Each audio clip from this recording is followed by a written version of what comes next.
The Nerd Academy podcast is released weekly at 12 p.m. Eastern Standard Time, available on our website at www.thenerdacademypodcast.com and wherever you listen to podcasts. You can find the Nerd Academy podcast on Facebook, Twitter, Instagram, and YouTube.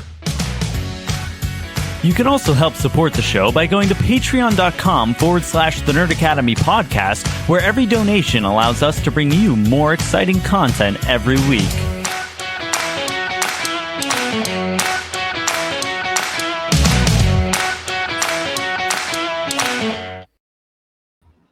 Good evening, class, and welcome back to the Nerd Academy podcast, your source for nerddom news and commentary. I'm your host, Jared, the superior webhead master. I got lost in that.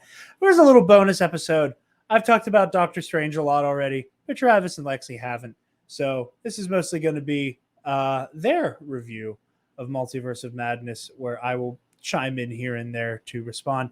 But before we jump into that completely, quickie word from our lovely sponsors at sundaysbloodymary.com. Go to sundaysbloodymary.com/shop for the most badass Bloody Mary accoutrement on the planet, or in the multiverse, in this case. Spicy Caesar mix, my go-to favorite. They also have the mild mix and the vegan mix as well, if the spicy isn't for you. They also have garnishing stuff like their rim salt and pickled garnishes with their okra, dilly beans, and asparagus, as well as some merch like shot glasses and their brand new heart tomato hat.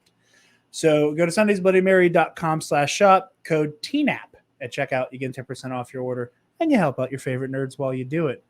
And without further ado, Travis. This is the multiverse. This is the universe where I did not think of a funny name. I was going to say, you just having your at was slightly jarring. Yeah, I sat here for like 3 minutes, couldn't pull one, and I was like, I can make a multiverse joke about this, I think. That works.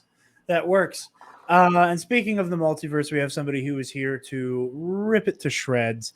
We have Alexis Cabell. Hello, folks. Oh, no. I'm scared. Guys, be careful. She's being reasonable. For the listeners, I put on my what's it called? I'm blanking. I just call it a crown. It has a technical tiara? name. My Wanda tiara? Is it a tiara? That tiara crown? I gotta Mask? ask Mitch, because we're recording our Moon Knight review tomorrow, and Mitch knows the name for it. Like it's a very weird, specific type of headpiece that has a specific name. He said it when we did our WandaVision review, and I can't remember it since. But yes. Well, that's what I put on my head just now, people who aren't watching. What's up? Yes.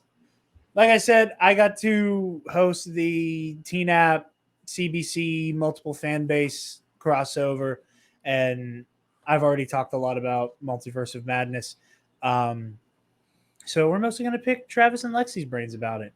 Mostly because this was our WandaVision crew, and I feel like it is a disservice for the three of us to not discuss what is essentially the sequel to WandaVision. And I think an argument can be made that this is just as much, if not more, Wanda's story as it is Steven's. But yeah, Travis, I'll give you the floor first because I know Lexi doesn't like to get thrown the buck off the jump. Yep. Oh. Full screen. Full screen. I quite liked it. I had the childlike wonder feeling watching it that I've had watching several other superhero movies, but I just for some reason felt the need to pump my fist at 50% of this movie. I did not know I was a Sam Raimi fan. It's also weird not talking to either of you, and I can't see you right now. Okay, I'll do that. Sorry. Yeah, thank you. Yeah, I wouldn't have called myself a Sam Raimi fan. Obviously, I love the Spider-Man movies. I've watched Evil Dead. Yeah. and against my will, I might add, I'm not a horror person, and I at the time didn't, I was a teenager, wasn't into film, didn't know who Sam Raimi was. Having watched, I'm glad I have seen that because it primed me for this movie where I was just like, they really just let him do whatever he wanted, and it's amazing. Like, I wonder who came to who. Like, I wonder who at Marvel took a look at what they had put together already. We're like, okay, we have a superhero movie about a book of the damned with evil witch magic in it. And, like, all the freedom to do whatever you want with weird multiverse shit. Do we still have Sam's number? Yeah. I mean, hey, Feige worked on those older Spider-Man movies, Right. so Feige and Sam Raimi have a working relationship. So I don't think it's that out of the realm of possibility. I know that was our first accidental scoop. I think in like the very first episode of this podcast, one of the our first lead story stories. was the original director left, and you were like, "Yeah, man, Sam Raimi would be a cool pick if they want to go the horror route." Which I agreed with at the time, and I'm, obviously I'm glad they did it. I think I figured out what we've seen it twice. Yeah, we've had the opportunity to see it a second time since opening night. I think I figured out the exact moment this movie won me over. It's in the wedding. That shot of him seeing, like, you hear the from out in the city, and he looks out, and then he puts the drink down, flicks out the cape, and flies away. That sequence felt so much like Spider-Man to me. Like the way the shots felt very composed. much like Joel to me. yeah. I thought of Joel the whole time. There might end up being a fourth review of this for whenever Joel comes home to just pick Joel's brain about this movie. It's going to be the most talked about movie this show has seen since the Snyder Cut. And because we all loved it, Joel's going to hate it for some reason. That's what I was about to say. I was just about to say he's either going to really love it or he's going to hate it. And we're going to all be like, yeah, but we thought of you. Little non sequitur prediction: that music fight is going to make or break Joel. Yeah. 100%. But that moment, just the way the shots composed, the way all of it looks and feels like Spider-Man, but in 2022, and it was just like immediately in that moment, I was like, yeah, this movie wins. I love it. It can do no wrong anymore. And then it, to me, did no wrong for another 2 hours after that. So I'm inclined to agree with you on a lot of that. Lexi. Yeah, sorry. I don't know where my glasses went. They were here and now they're not. And it also doesn't help that they are clear. Like the frames are like clear, so anyway, what? Vision on hard mode. See, she is Wanda. She's lost her vision. Funny joke. No, overall thoughts on Doctor Strange mom. So, which is also hilarious because she's a mom at Mother's Day around the time Yeah. it came out. Isn't that so funny? So I really liked it. There were some parts where I was a little cringed out. I don't know names of people or directors or whatever. So I didn't know who, I mean, I've heard of Sam Raimi, but I forgot what he did. Yeah. And I've only ever seen bits of the Spider-Man stuff, and I haven't seen the others. So I didn't know what I was walking into. But he did a pretty good job. I think he did a really good job. There were just parts that I think didn't need to be there. So I've been looking forward to really picking your brain because I remember the Saturday of opening weekend. You were talking about like the campiness and the corniness And there was only one real moment where I was like, please stop. And that was the goddamn ice cream song. When Billy and Tommy are like trying to like my serenade God. Scarlet Witch into giving them more ice cream, I was like, this is a little overwritten. But that was the only real moment where I was like, okay. But what didn't work for you? Because I know because I like when cape shit is campy.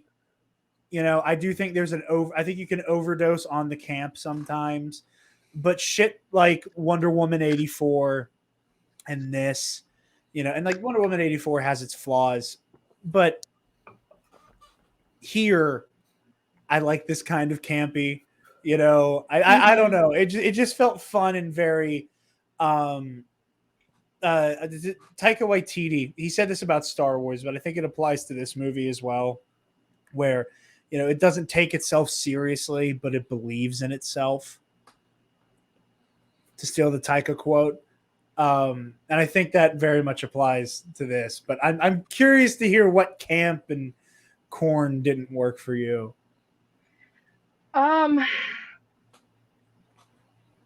So let's think. What's the temple called that she was attacking? Comertage. Okay, so here's where a couple of them were for me. When they're like firing things at her, like they have cannons and whatnot. The one lady shoots it, and then Wong goes, "Yes!" I hated it. Yes! See, I cannot wait till this movie is out on home release, because a gif of Wong going is going to be all over the goddamn place, and I can't wait. He was so into it, and his face was shaking, and like, that's great and all, but like, did we need a yes? Or like, I don't know. It just, was there another one there, Travis, that I mentioned? At Comertage? Yeah, I don't know whether it was one or two. I know there was something else with him. I remember like that one in particular. You mentioned a couple times. I don't remember if you had a reaction to "Fortify Your Minds." That! Oh my God! Like, I get it. All right, yeah, it makes sense. But did you have to keep saying things like this? Like, no. What's the actor's name? It's not his fault. I love him. Yeah, the other Benedict. His name is Wong. Benedict Wong. Benedict Wong. Yeah, that's right. Travis did tell me that before, and I laughed. So that was another one. Also, they kept focusing on the lady. Was my other favorite moment there. Sorcerers, fortify your minds! I'm like, yes! I will follow Wong into the gates of hell. Like, me too, probably, but watching it, being there for it's one thing. Watching it on a screen, very different. What else? Oh, like the lady that shot the cannon, the one that he was talking to, she sacrificed herself to like stab the book thing later on. Are we supposed to care? That sounds really mean, but like she showed up a lot. Same with the guy, like one of Travis's clones that like ran away scared because she got inside of his head. He was there again. He did not fortify his mind. The Minotaur? Do we know who that is? Yeah, he has a name. I can't remember it. I've been asked this several times of people going, okay, who's the Minotaur person? Should we know who that is? Like, are they in Moon Knight or something else? And I'm like, nope, no idea. Don't know. So he's from the comics. I can't remember his name. Rintra. Well, I didn't care about any of them possibly dying, and I feel bad, but whatever. What else was cringe? Oh, friggin' fudgin' Christine Go back to hell. Like, what? Shut up. Shut up, Christine. And also, Travis laughed at this. I literally sat in the theater for like 5-6 minutes Googling because I could not remember whether that was Rachel McAdams or Amy Adams the whole time. And I'm like, I really think it might be Rachel, but I don't know. Like, red hair in sappy movies sometimes, like, couldn't remember. And I looked it up. Like And then me with Glenn Close and Helen Mirren, I cannot tell you that those are two different people. and I got my answer. And then the second time, Travis, I didn't tell you this. I looked it up again because I couldn't remember who it was. I was sitting there looking it up, and I was like, yes, damn it, that is Rachel. That's my Notebook girl. Like, I love The Notebook. It's one of my top 10 favorite movies. If you Might need be, it, if you need a but- rule to help you remember, Amy Adams is Lois Lane. Perfect. Hopefully that helps me. Somehow Nick it won't. Adams is Christine I knew- Palmer. I knew one was like, one of them's in a Muppet movie, the other one's not. Which one is it? Which one? I love how you thought of a Muppet movie before like any of the Zack Snyder DC movies. Yeah. Muppet I know. movie was And I then would I also saw wish her I could list. think of a Muppet movie before I thought of any DC Zack Snyder movies, Well- but here we are. I saw her like IMDb and I was like, oh yeah, she's Lois Lane. Not the random lady in that Muppet movie where he's a man or a Muppet or a Muppet of a man. You're welcome for that. I hope That's funny. that was funny for you. So she cringed me out a little bit. I was also kind of mad at her, kind of not, for her choices. In regards to Dr. Strange. What else? There was other cringiness. There was more cringe. I'll think of it. I'll probably think of Okay. it. I was cringed out by the guy. Like, I know he's in every movie. The Bruce, was his name Bruce something? Bruce I don't. Campbell. I get it. He's sweet. It was a sweet moment, but I was like, okay. Did we really wait the whole rest of the credits to see that? Come Yes. on. Cringe. Yeah, I know that Phase 4 has drawn some ire for how many joke post-credit scenes there have been. His post-credit the shit with Bruce Campbell in this movie was one giant Evil Dead reference because there's a huge part of like the Evil Dead stuff is like his possessed hand that tries to kill him. Yeah. Yeah, so there was like a big play on that. Like, it's over. Also, I want pizza balls so bad. Me too, man. I'm glad I'm Me not the only too. person who looked at that and started salivating. It looked so good. Also, sorry, my camera's off. Currently, I'm looking for my glasses because I'm tired of not being able to see anything. So keep talking. That's valid. Okay. This is very valid. Yeah, and I mean, Travis. doing Oh, yeah. the joke ones though, to continue that point, I think might be a strategical play to not like in case they have to change release order. Like, have we talked? I was out of commission for like a week. Have we talked about them flipping 2 movies in the timeline yet? We have not. No. We'll Okay. be next week when we actually talk about news. Yeah. But because, the way the world has been for 2 years and will continue to be for years to come, unfortunately, doing these kind of jokier end credit scenes is safer for them because what happens if Thor Love and Love and Lunder. Thor Love and Lunder, which Black Panther and Miss Marvel flipped, right? Ant-Man and Marvel and the split. Marvels. Yeah. So what happens if Thor Love and Thunder has an end credit scene for the Marvels that now is slated for later, and this information is going to get lost in the internet ether, right? Yeah, that's fair. There it Or is. now they know not to put an Ant-Man Quantumania end credit scene on the end of Marvels, right? Like, what if that was going to happen and now they have to move it somewhere else? I think having these joke ones in reserve is a nice, safe play to make. That makes Right. sense. I agree with you on that. I think part of my, and I don't even want to say annoyance, but like my hankering for like material post credit scenes.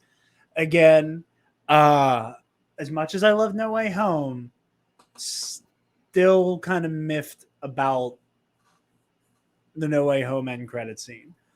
It was funny, it was cool, but the fact that like the biggest marketing thing for Venom Let There Be Carnage was that the movie ended with Venom and Eddie now being in the MCU, just for it to end with, you know, Eddie, we are drunk, and that be it, and that be all we get from Venom in the MCU, and him leaving behind a small sliver of symbiote that may not go anywhere. That could very well not go anywhere because we don't know what the future for Spider-Man in the MCU looks like. And that's so constantly in flux. And then the big we got from Morbius, Rip. which I don't want to talk about. But Did you see it? He did. I did not. I sustained psychic damage from that. I did tell the story of us watching the Cosmonaut video on the show. Because remember, you were like, we need to see Morbius so we can watch the Cosmonaut video. And I'm like, Alexis, the title of the video is... Like, I wanted to laugh at it because we knew it wasn't going to be good. And Jared Leto, fudge that Actually, guy. As somebody, I'm gonna make a very declarative statement, and I think I'm right. I don't think you know anyone who loves a horrible fucking movie the way I love a horrible movie, and and get sincerely excited to watch trash. I'm not watching Morbius again, ever. Yeah. I got entertained. I got more entertainment out of the other people in the theater laughing at me, throwing my hands up, watching it.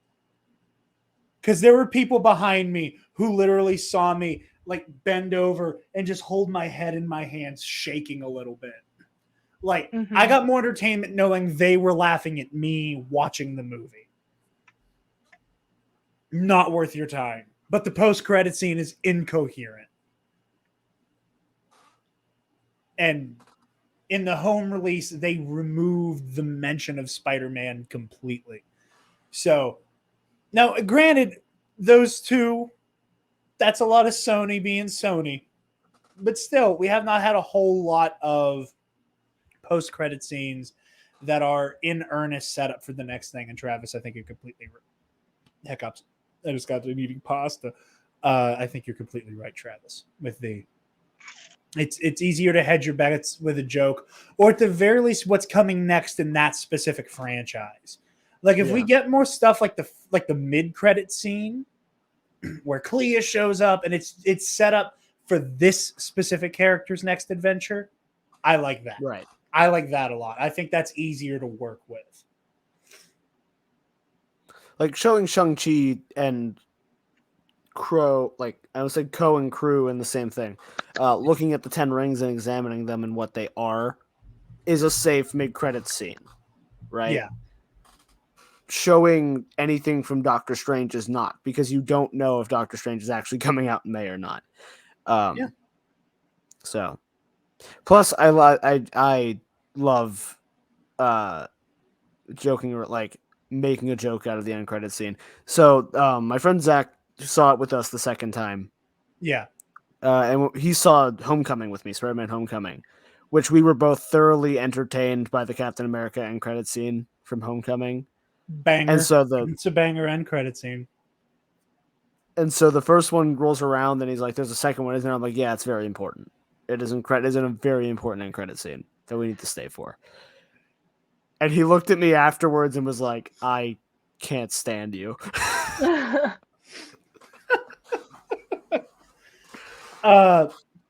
Yeah, I saw like all kinds of shit floating around the internet about the credit scenes, stuff that I didn't like willingly read, but I just kept seeing that Bruce Campbell was in one, and that there was also a plot scene. But a lot of them were saying that like this doesn't necessarily mean they're like it's one or the other, so I didn't know what to expect. Lexi, you were about to say something. The other cringe you already mentioned before we started talking, and I don't know why I forgot, but or did maybe I mentioned it. I did get a little cringe from the music note.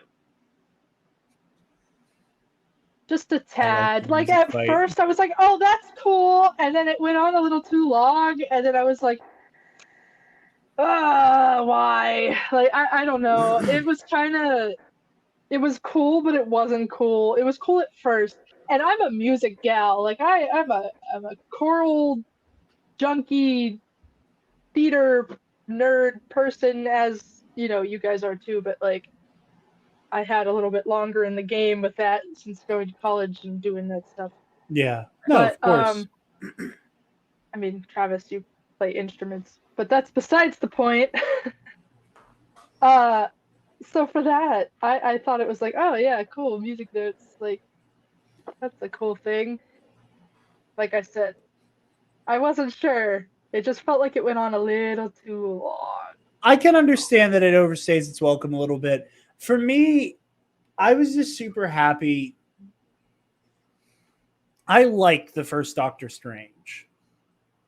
And I like the magic in the first Doctor Strange. But the thing that kind of annoyed me with the first movie's magic is that when it's used in a combative setting, it's just kind of sparkly kung fu. Mm-hmm. Like you have we're it's the mirror dimension and we're flipping stuff upside down and all of this craziness. Like there's all kinds of cool magic happening.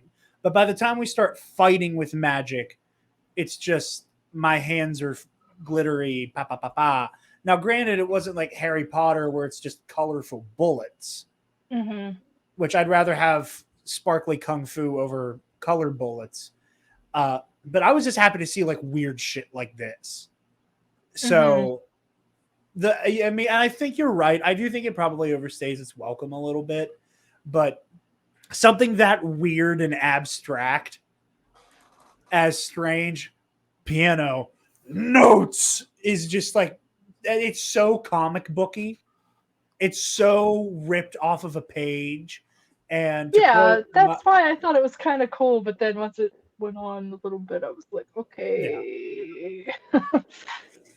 that's fair. That's fair.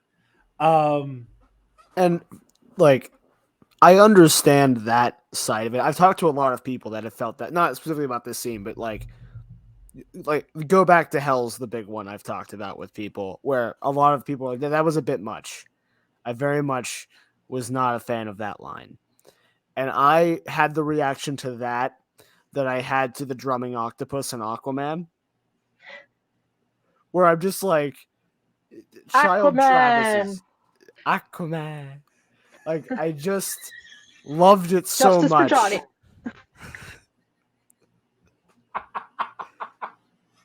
I feel like every day there's a I'm new, not the like, only person who has heard the Aquaman. every day that trial goes on is another day that meme culture advances 20 years. Yeah.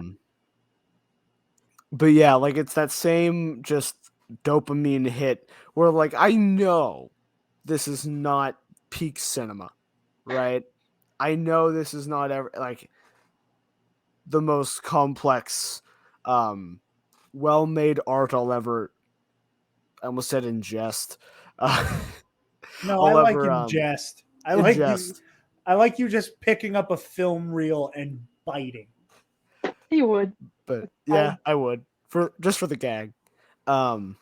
But like, there's something about it. Again, it was that knowing that scene encapsulates Sam Raimi getting to do Sam Raimi shit, and just knowing that made me really happy. And I was like, this is nice. I enjoy this. I honestly, and again, I just think it's so funny that when it comes to this shit, the stuff that so works for me kind of doesn't work for Lexi. I think it's really funny because I loved how fucking dumb "Go Back to Hell." Boom! I loved it because it was dumb. Yeah, exactly. I loved yeah. it because it was way too much. And But you know that Sam thought it was way too much too. Like everyone involved in that moment happening was like, this is ridiculous. This belongs in Army of Darkness. And we're putting it in an MCU movie. That's just cool. Yeah. Yeah, and this is gonna make $700 gajillion go back to hell. And it's just, and especially because it's surrounded by, like, you know, the memes where it'll be like a specific thing of a fictional character, and it's like, you may be cool, but you'll never be such and such with a such and such doing a such and such cool. You know what I mean? And I love that we got to witness the birth of another one of you may be cool, but you'll never be Stephen Strange reaching through the multiverse to pilot a variant of himself's corpse using the souls of the damned as a makeshift cloak of levitation. Cool. Like the fact that I'm like watching this and I'm just reclining back in my chair more and more every time something insane happened in that scene. And like there's some sincerely kind of freaky stuff in this movie.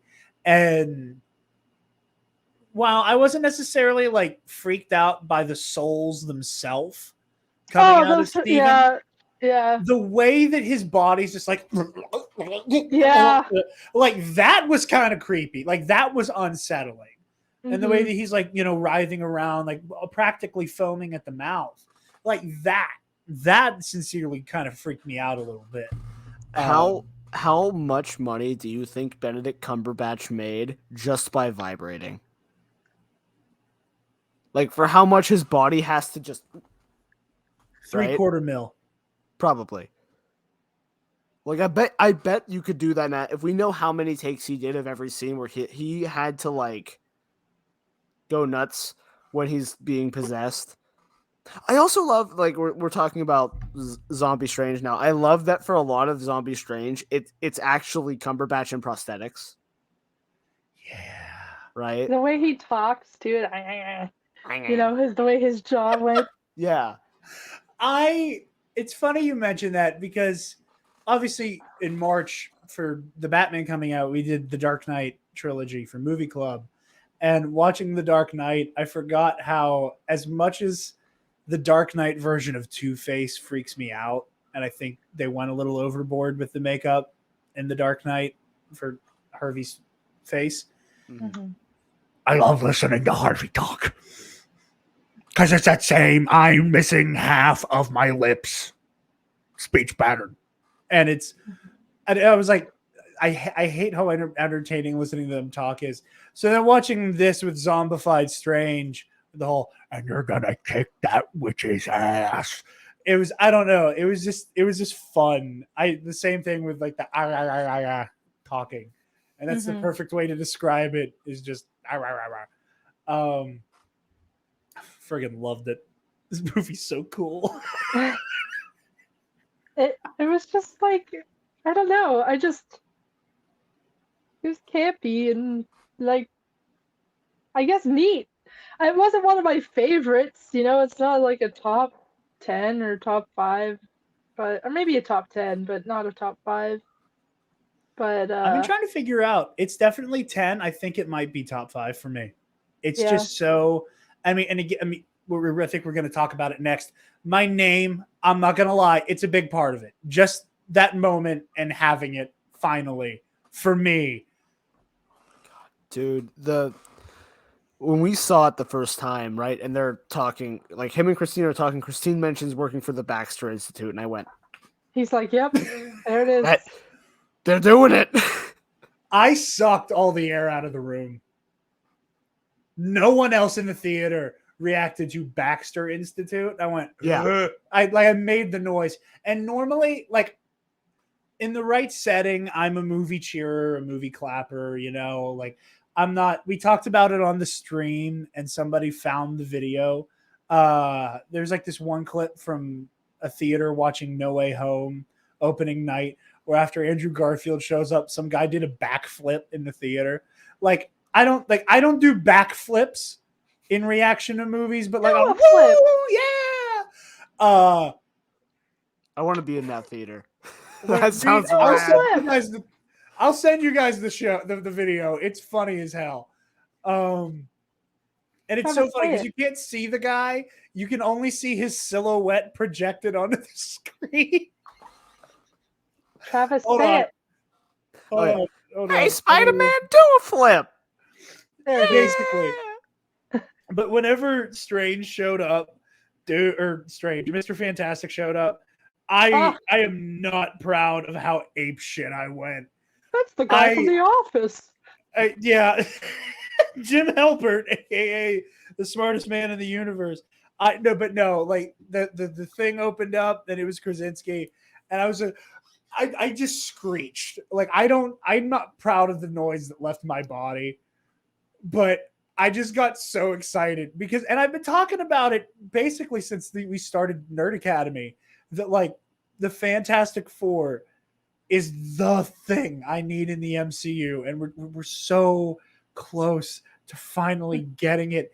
And again, and I want to talk about how we feel about John Krasinski as Richards. I like it. I'm take it or leave it with it. I was super on the bandwagon at first. I thought of my own casting I liked more, but seeing Krasinski do it, I would be super into seeing it again. Mm-hmm. But just seeing that four in the context of the MCU, like that was a shock to the system that I was not preparing for.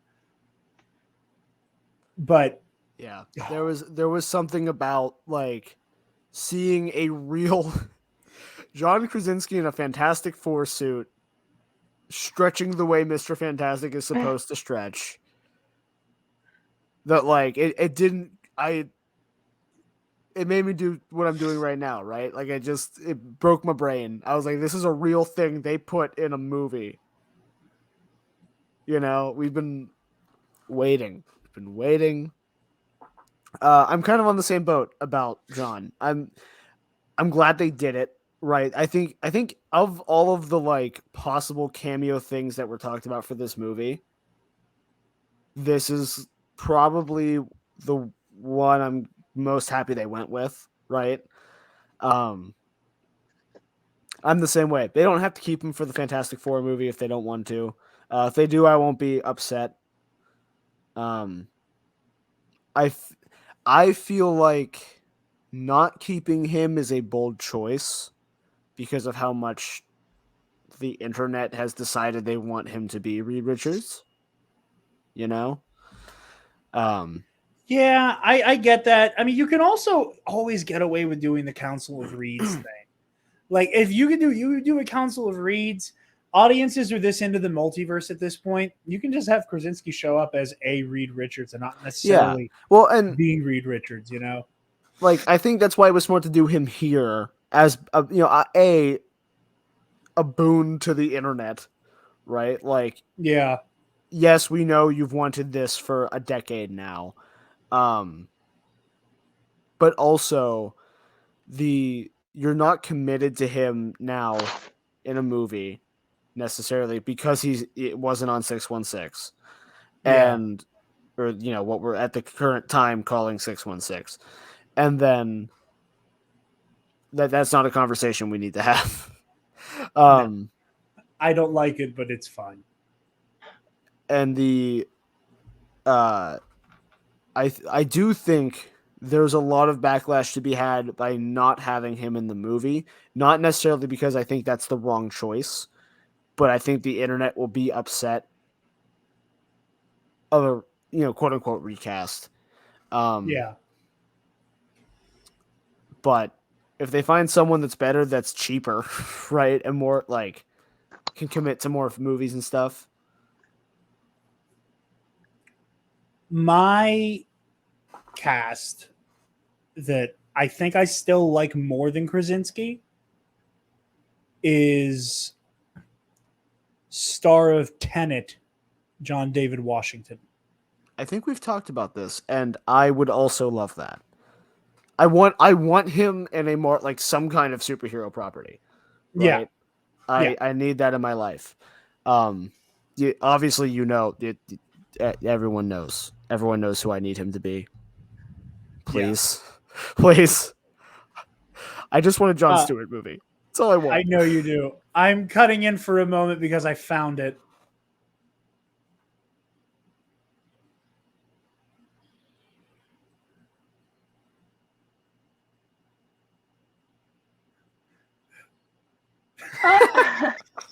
Was it supposed to be playing audio or no?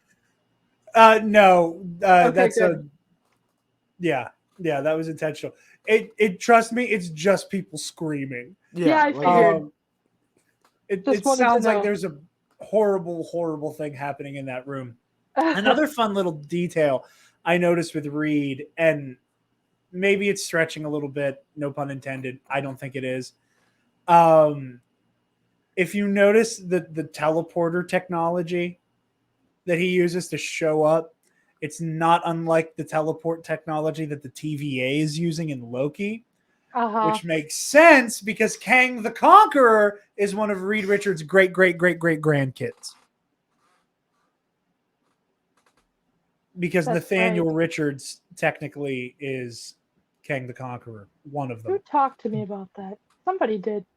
Was it you, Travis? I don't think it was you. Somebody did. I talked to somebody about that. I think one of us might have like passed a TikTok about it or something in the other's presence. Maybe. I spoke to somebody about it, but I don't remember who that was. I don't know if that was Mike or you or somebody else. I have Either no way, idea. I just love that little detail, and I hope that they commit to Reed and Kang being related. But yeah, I'm not going to make this an episode about Mr. Fantastic as much as I want to. But I loved it. I loved it. Yeah, I was going to say you, Mr. Fantastic thoughts. Loved it. You heard me 3-4 times down. And I'm going to say it again. Loved it. How long has that fan cast been happening? You said a decade? That's probably exaggerating, but like it's hyperbolic, but not far off. I'd say like 4 to 5 years. 5? Okay. About because I know it's been a while, but when you said a decade, I was like, since the Fox acquisition, like ever since Disney has announced they were purchasing Fox, and like the implication of we will have Fantastic Four in the MCU, even before the confirmation, people were like, "Please cast John Krasinski as Mr. Fantastic." Yeah. It's still a long especially time. for the 2-for-1 combo of Krasinski as Reed, Emily Blunt as Sue. Right. No, I liked it. And again, this is me reaching a little bit, but I also had a mini moment where there was the moment, do you have any children? Yes. Is their mother still alive? Yes. While everyone else was caught up in how fucking terrifying Wanda was, like, well, there'll still be someone to raise them. While everyone else was caught up in that, my brain immediately went, if they have kids, that means someone had to help Sue give birth, which means Doctor Doom is in the MCU too. Like, I was just completely focused on all of the Fantastic Four implications and just completely in the wrong direction. Like, again, I saw the number 4 and my shit shut down for a little bit. But hey, I got to see one of my favorite superheroes again. That's all that matters. But on the Illuminati as a whole, obviously, there were a lot of rumors about characters we could or could not see in this movie. One of the big ones, we learned that the Tom Cruise Iron Man was in the works. It fell through. That was supposed to be a thing. What? So before RDJ got signed on to play Tony, Tom Cruise was one of the people who was like a front runner. Oh boy. And Tom Cruise very nearly played Iron Man. Obviously, that didn't come to fruition. RDJ gets the role, and he's one of the best cast characters in all of cinema. One of the members of the Illuminati originally was supposed to be Tom Cruise doing a superior Iron Man type thing where it's kind of a villainous Tony in like the white chrome armor with like an open faceplate. But it was just Captain Marvel, right? Is that who the switch in the was trailers? In the trailers, all the shots of Captain Marvel are that like glowing shots of them flying that we as a fandom presumed to be Tom Cruise. Yeah, it was very self-fulfilling. We heard people wanted it, then it became a rumor. Then we saw the trailer and assumed that Maria Rambeau, Captain Marvel, was superior Iron Man. Okay. It was always her. She was right. Yeah, Maria Rambeau, Captain Marvel, was one of the first cameos that was basically leaked, spoiled, confirmed. Like that was we've known since day one we are getting her Captain Marvel as a member of this Illuminati. So I knew it could go either way. I was hoping for superior Iron Man, just because I like evil Tony. But I'm happy with what we got. I think it was a really cool lineup. I do think it was odd, not like odd in a bad way. An odd choice to not have a version of Tony. It didn't have to be Tom Cruise. It could have been any, Yeah. random guy off the street as Tony Stark from 838, or anyone from Wakanda. Right. That's true. I think part of that's also, I think they're really waiting to even touch the idea of what is going on with Wakanda stuff. And I think in both cases, I understand them not being there. Just to give, for different reasons, obviously, give the characters breathing room, but also it lets you use, because like I think from that lineup, you probably sub out Rambeau, and you probably sub out Captain Carter in terms of, because like Mordo's there to progress the plot, but like, yeah, and Chiwetel Ejiofor has pictures in his contract, yeah. So like, I think getting to see Captain Carter in live action was really cool, and we get kind of a foreshadow with where Rambeau's going in 616. Yeah. Right. I think this benefits the future MCU better. It just was a strange choice, and again, not one I'm upset about, that we don't have an Iron Man or a Wakandan on this Illuminati. Yeah. No, that makes sense. I think we'll see more Illuminati in the future. Yeah. And I will say, I think there were two, for me, big missed opportunities. And that stuns me. And I'll make this quick, because I touched on this in like the live stream review. As I've said about No Way Home, as I've said about this, as I've said about The Flash, whenever the fuck that movie comes out, if it does at all, these multiverse movies always have the potential to be, as we've said 1,000 times on the main show, Travis, like this member berry clusterfuck. And especially when that trailer revealed Patrick Stewart as Charles Xavier, and all of the rumors floating around about this movie, and it's gonna have Deadpool, like Captain Carter, Charles Xavier, Iron Man, and it's like we're gonna hit critical mass, and it's just gonna be incoherent.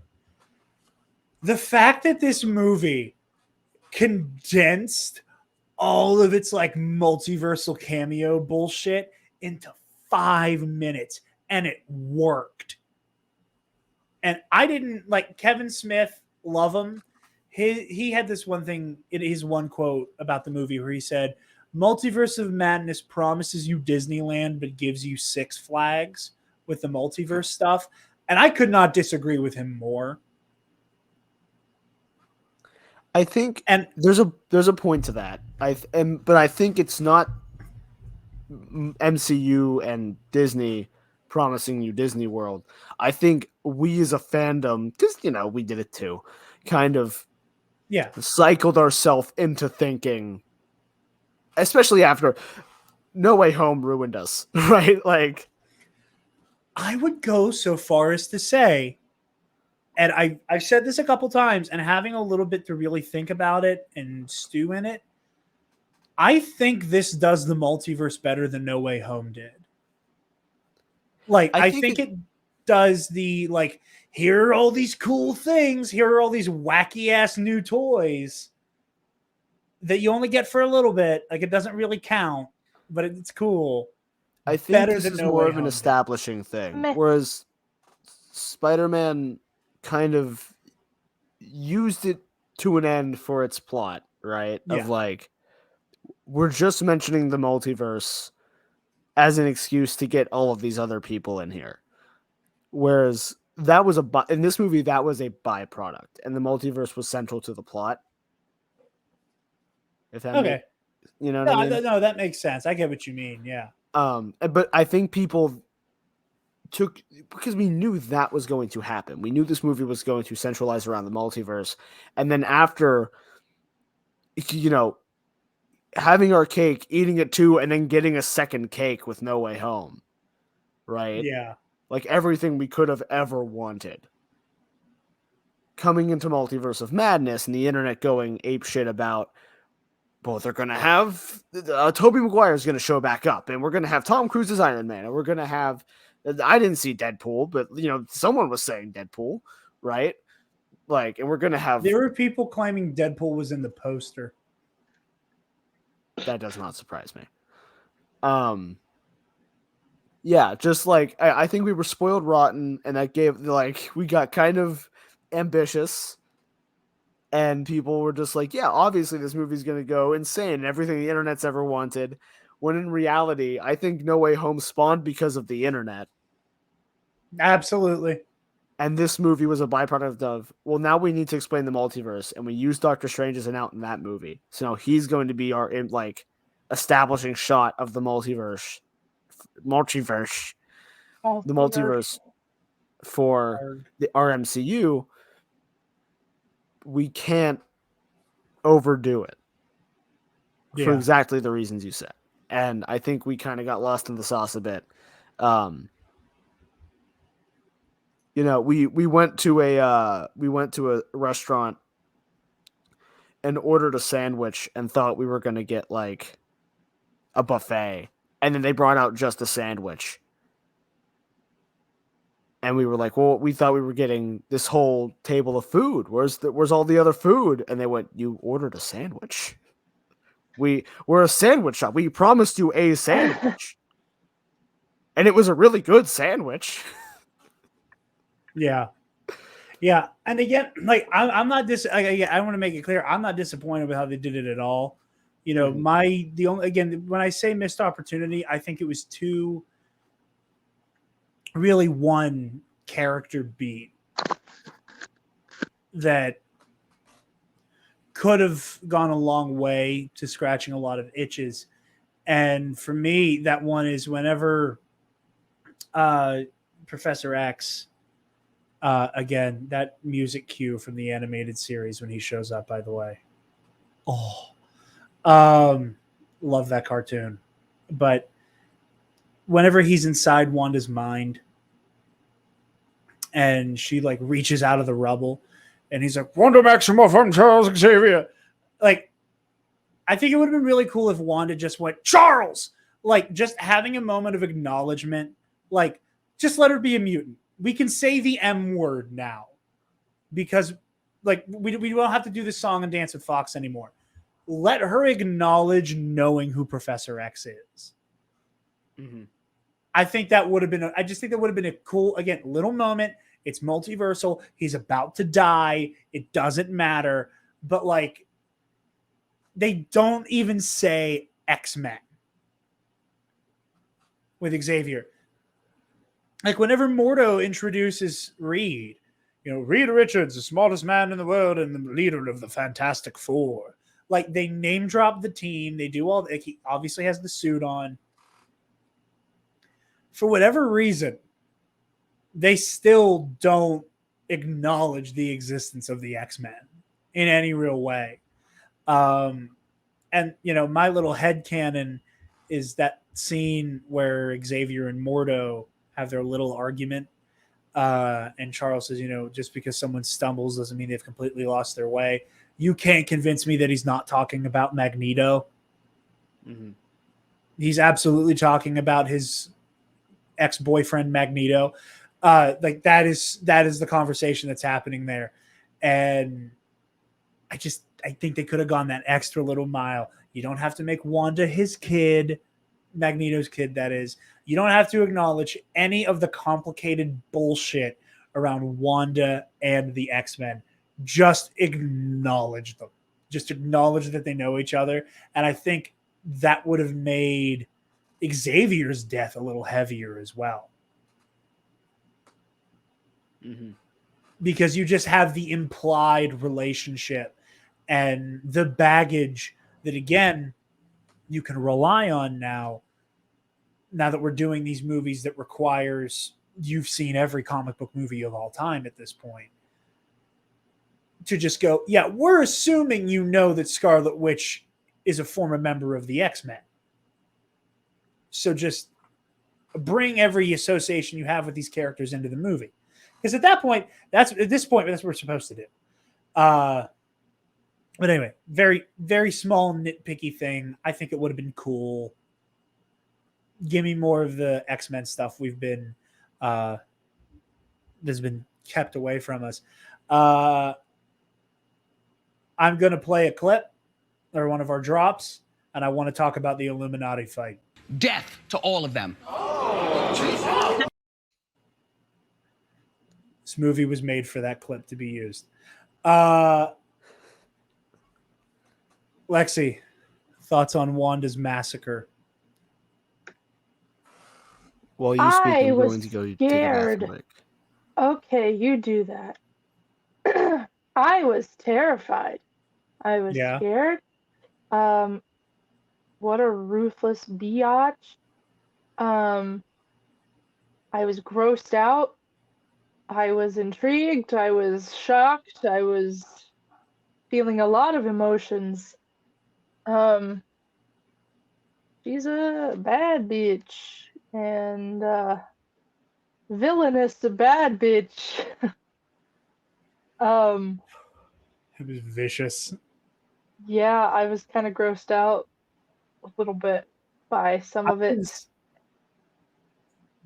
I don't make this comparison lightly. The way she killed Black Bolt was some The Boys shit. Yeah, because we were talking about it, you and I, in the group chat, or you, me, and Mike, and I literally,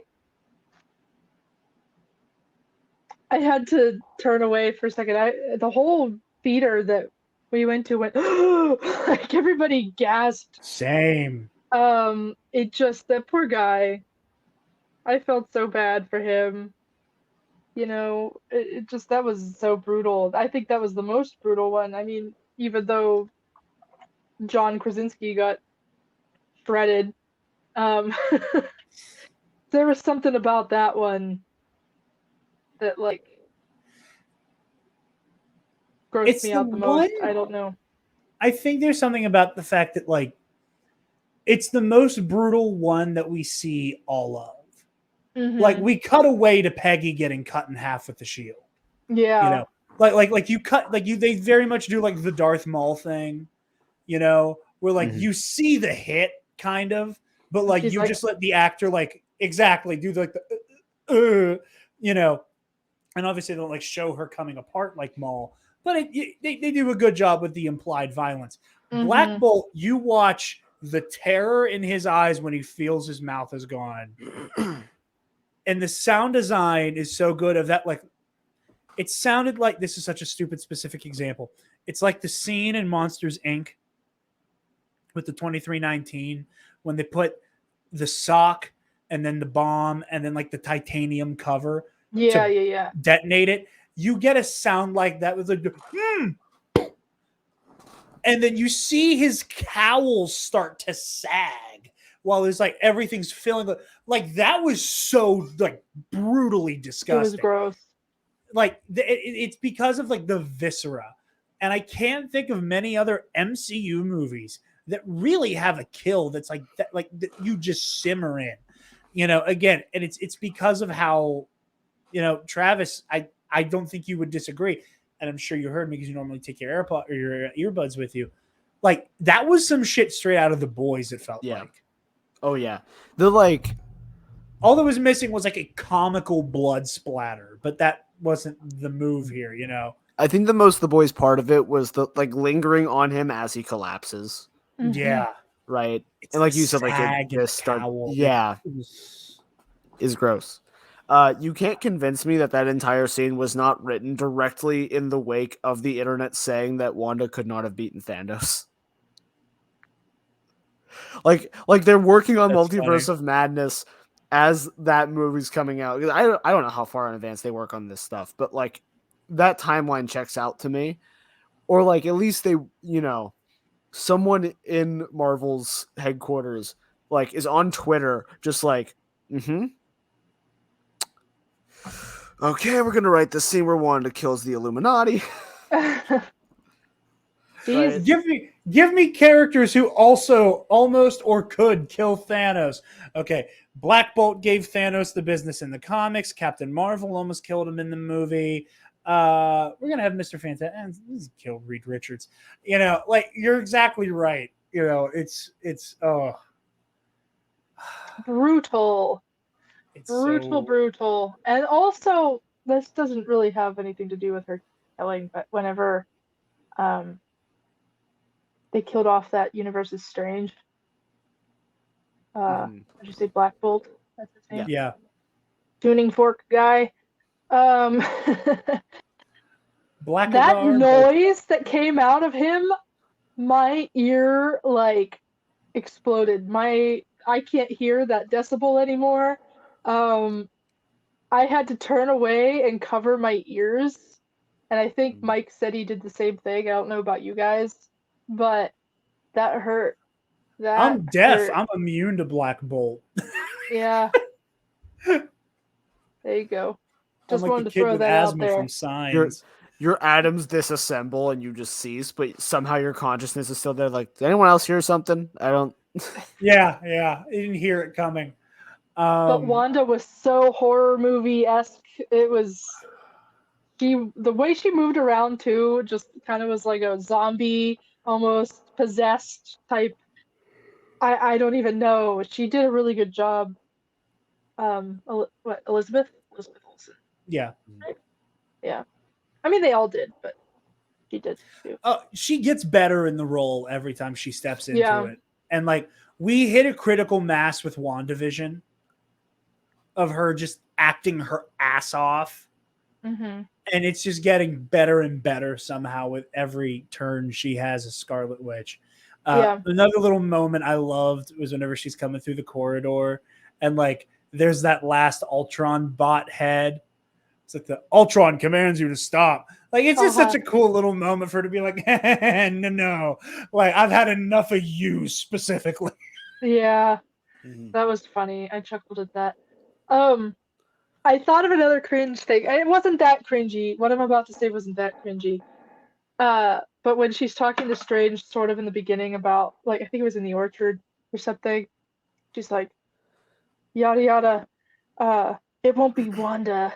It'll be the Scarlet Witch. Like, come on. It was good. It was very comic booky. Like, She sold it. Yeah. I wanted to hear her say she was the Scarlet Witch, but it was just kind of, I was like, kind of cringe, but I want you to know this is what it's like to be a Batman fan who desperately wants to hear someone go, "I'm Batman," but realizes how ridiculous "I'm Batman" sounds. Sounds, So yeah. you It's just like, pray that someone sounds can strike a weird. balance. It sounded weird, but I liked hearing it. I liked the Yeah. It'll be the Uh, Scarlet Witch. Yes, Beach. You're not on my good side right now, but you're damn cool.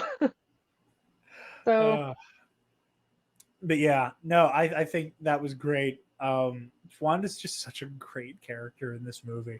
Like, she's to just me, I so feel like it's her fascinating. movie. I'm sorry, Doctor Strange. I'm sorry, Benedict Cumberbatch, but I mean, it wouldn't be the first time a Marvel movie was kind of like about the villain. You know, Mhm. like that was the whole point with Infinity War. It's about Thanos. yeah. You know, I really think I understand for to frame this movie and like to tell this story from Wanda's perspective is sincerely less interesting because how much of it is just her floating and meditating, right? So you have to tell it through Strange trying to stop her. But Yeah. I agree with you. This is a Scarlet Witch movie in the best way possible. Like, this isn't one of those situations where like one character by hook or by crook, accidentally or not, steals the show irreparably from the protagonist. I think the point was for this to kind of be Wanda's movie. I'm going to kick to you guys to keep talking for a moment because I'm going to go to the bathroom now. Oh boy. Okay. Look at us So doing things. What do we talk about, I folks? don't know. I was trying to think of. Oh, I can't remember when they did this, but like kind of it was almost guitar riffy. Was it when they showed Wanda? I think it was when she was meditating at some point. Maybe Jared will know. Do you There remember? was there's so yeah, when they're first discussing dream walking, Uh-huh. I think it's a thing they do every time like the dark hold does its Mhm. shit to someone. Where like that they talk about dream walking and you see Wanda doing it and they do the guitar riff. And then I think when when Strange Strange was does doing it. Yeah. it does it I again. don't know. I liked it. I liked hearing Yeah. it. I And don't then know. when his third eye opens both Uh-huh. times at the You could end, hear they it do it again. too. Yeah, which Yeah, I also was really gross, but yeah. kind of neat.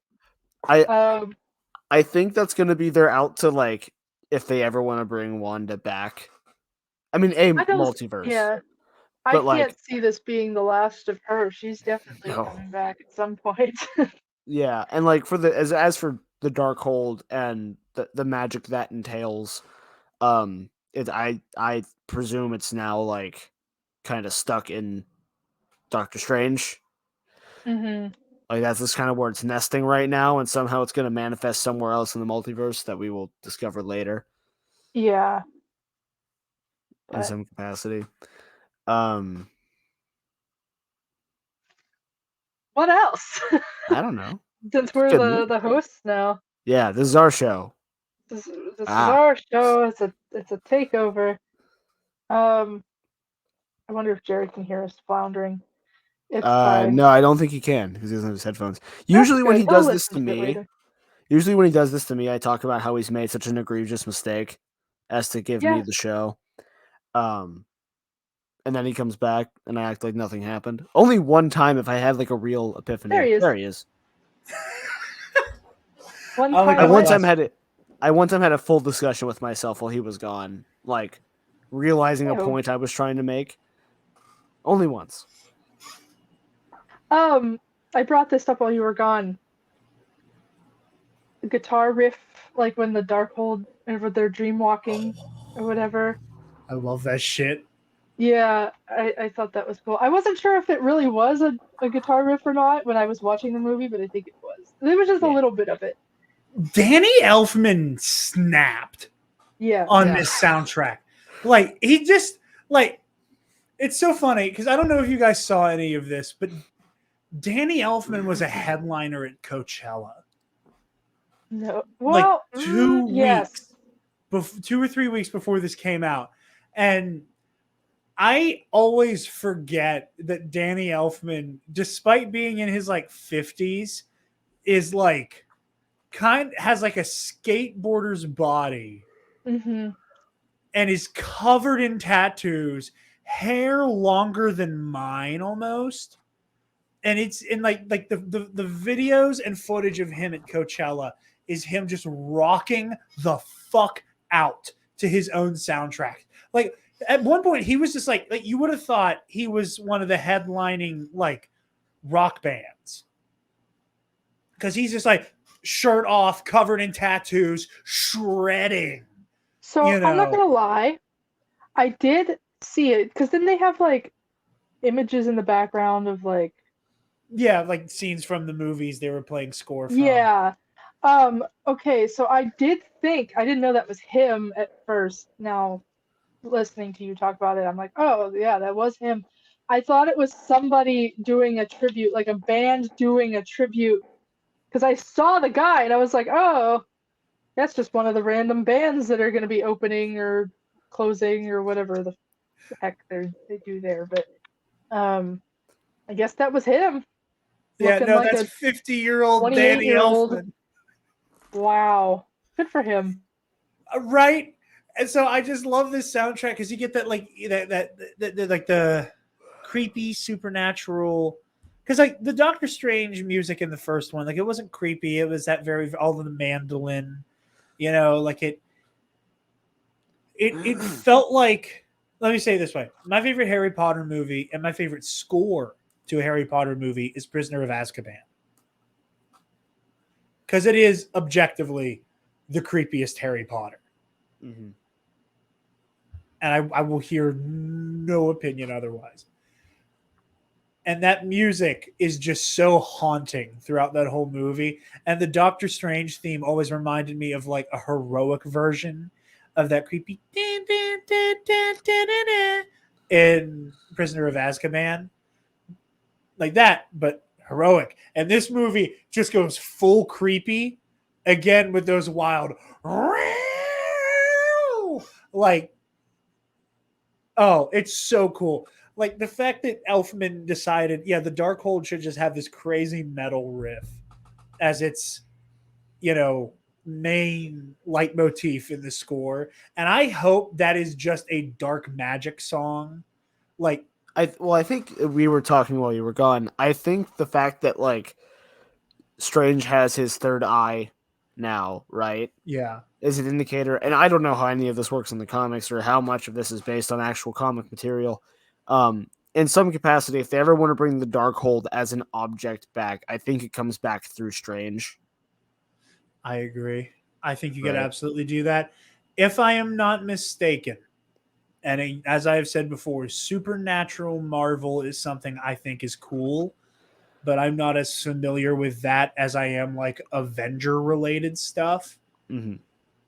The third eye in the comics has more to do with prolonged use and exposure to the Eye of Agamotto.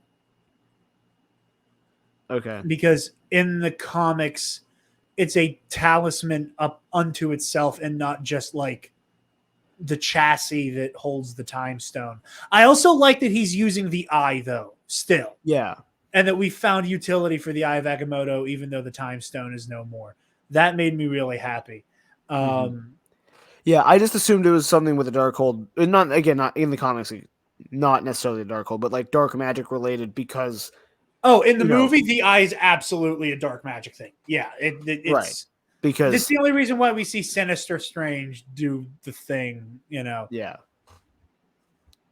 It's so cool, and I love that they like doubled down on that consequence, because you absolutely could have had the movie end and just give the bullshit explanation of, well, Strange only used the Darkhold for like really short period of time, so like it wasn't enough time for it to really corrupt him and mess with him on some kind of spiritual level.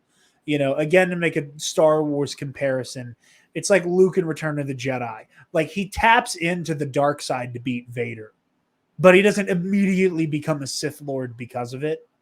Mm-hmm. you could, yes. I also have to pee. I'll be right back. Okay. Okay. The Sisterhood of But the Traveling Bladder. Sisterhood of the Traveling Bladder. I think you could absolutely do. They could have done like a cop out Yeah, and and they chose just not said, to. yeah, like it wasn't long enough. Blah blah blah. I think you could have really proven Wanda's point of calling him a hypocrite right, and say that he was just, oh, I was just immune to its effect. Which I think would have just been really bullshit. But the fact that again they went, yeah, no, it doesn't matter. Once you touch it, it's part of you. I love also that like they clearly,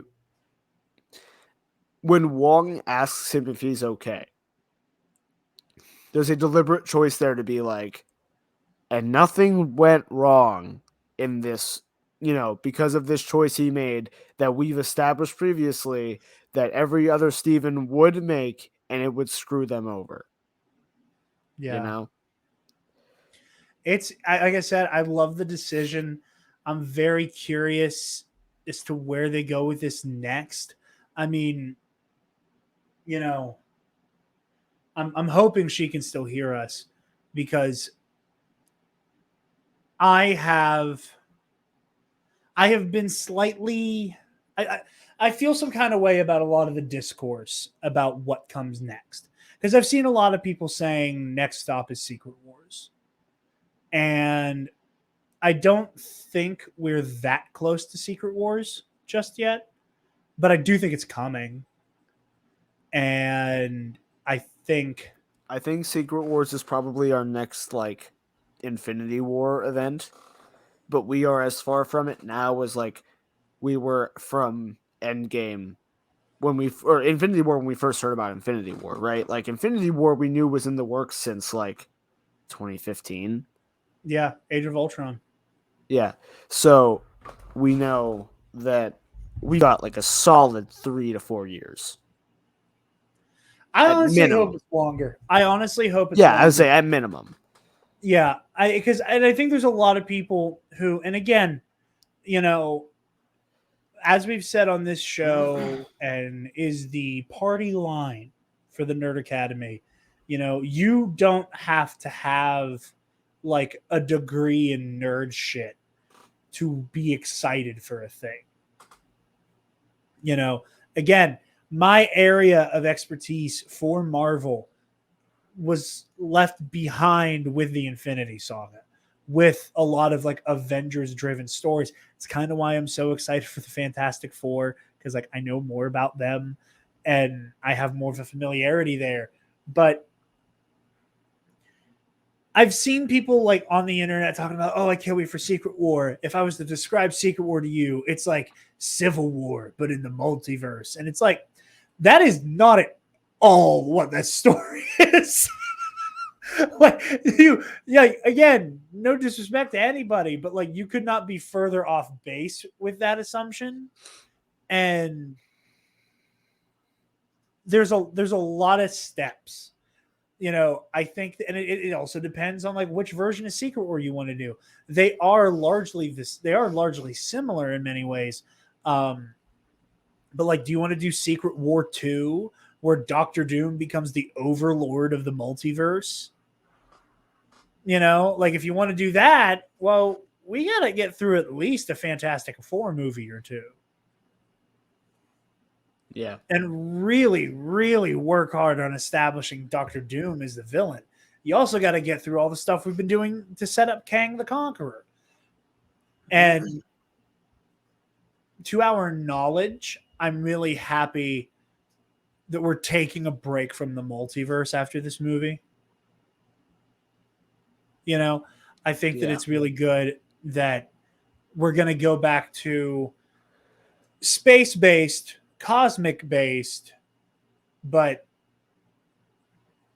normal reality type stuff so that we can keep moving towards that kind of story. That said, before we bring it into the station here, I just want to pick y'all's brain. and I promise I'm not just going to answer with the Fantastic Four for this. Don't worry, Alexei, I will start with Travis. If there is anything this movie gave us, because we have What If. We have What If on our side here. Is there anything y'all saw in this movie that you want to see expanded upon potentially in What If or in its own story? Because I have my answer that is not just the Fantastic Four. Travis, I'll give this to you. If there's anything you want to see really expanded on from the multiverse here, I mean, 838 is kind of the main one, but there's lots to pick from. Right. And that's where I'm at. I'm the implication I got from what we saw was that Reed and 838, like Reed was their equivalent of Tony. Yeah. And that somehow the founding of the Fantastic Four was kind of like the what I'm going to call the Iron Man event of 616, where I love how many people I'm making mad calling it 616, by the way. I'm one of them, but I don't care enough to. Why? So Is in that the comic book comics, thing? it is, and it's also now a movie thing, and it's kind of frustrating. So, again, it's not something I'm gonna like MCU bad over, but in the comics, like with DC, how you have like Earth 1, Earth 2, da da da. Marvel does the same thing, and the main Marvel Comics continuity is, and for like several decades has been Earth or Universe 616. Now, the MCU in the Marvel multiverse has its own designation. I can't remember what the number is, but the MCU does have a numeric designation. Now, in Spider-Man Far From Home, the scene where Mysterio is pretending to be a multiversal hero, he calls Earth, the Earth that he's pretending to be visiting, 616. Which was always like, it's a fun Easter egg. He pulled this number out of his ass, but it's the number from the comics. Ha ha ha. Now, not only is this Earth that is not Earth 616 calling itself Earth 616, also you have the hilarious, I'm not going to call it continuity error, but miraculous lottery luck that Quentin Beck did pull 616 out of his ass and was right.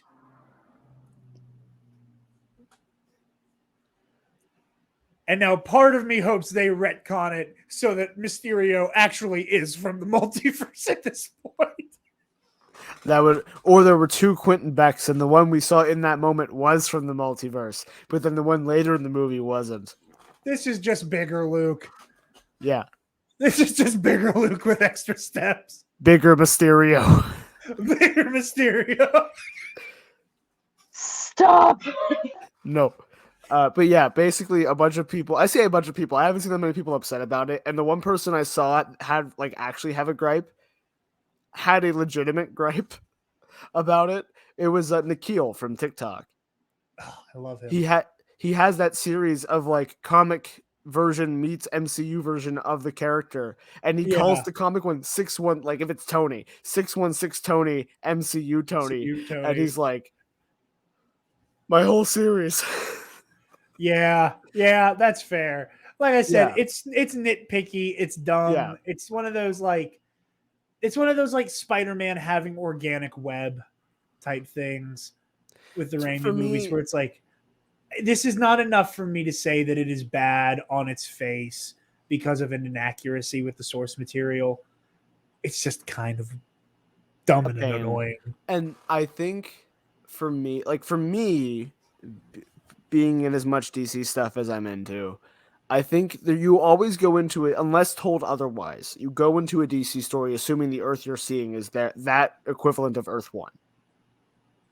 Right? Like when I watch Young Justice, that's Earth 1 in the Young Justice version. Yeah. Watching the Batman, assuming the Batman, we're getting the Batman 2, which is great. Yeah. They will never do anything with the multiverse in the Batman, but if they ever did, that's happening on that's Earth 1. That's happening on Earth 1, unless told otherwise. So everybody is the main Earth as far as they're concerned. Yeah. right. And so for me, this is that equivalent of like, well, of course the MCU is the MCU's 616. Like that just works for me. You're right. You're right. I still hate it, but you're right.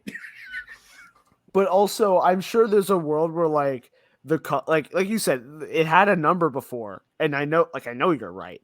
So the comics at some point, or somebody in the comics side of at Marvel Studios designated it, and that means that like technically these exist in a multiverse.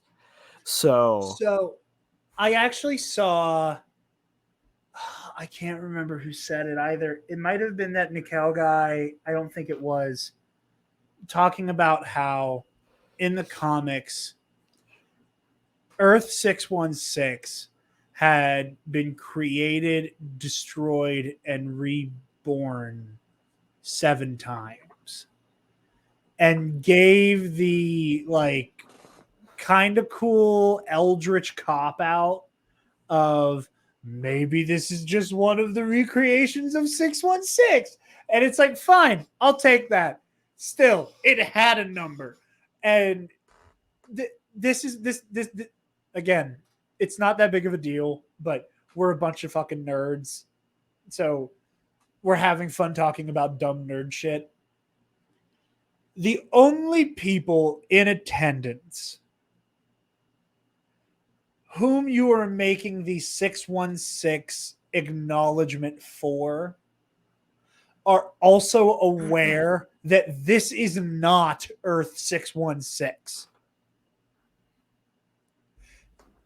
Does that make sense? Like, yeah. Just give it its numeric Earth, and then whenever you have 1,800 different articles from CBR and comicbook.com and IGN and Nerdist and us and whatever that's like explaining the Marvel multiverse, you can have the main universe from the comics is Earth 616, and the MCU is Earth 383, 338, and do all of that shit.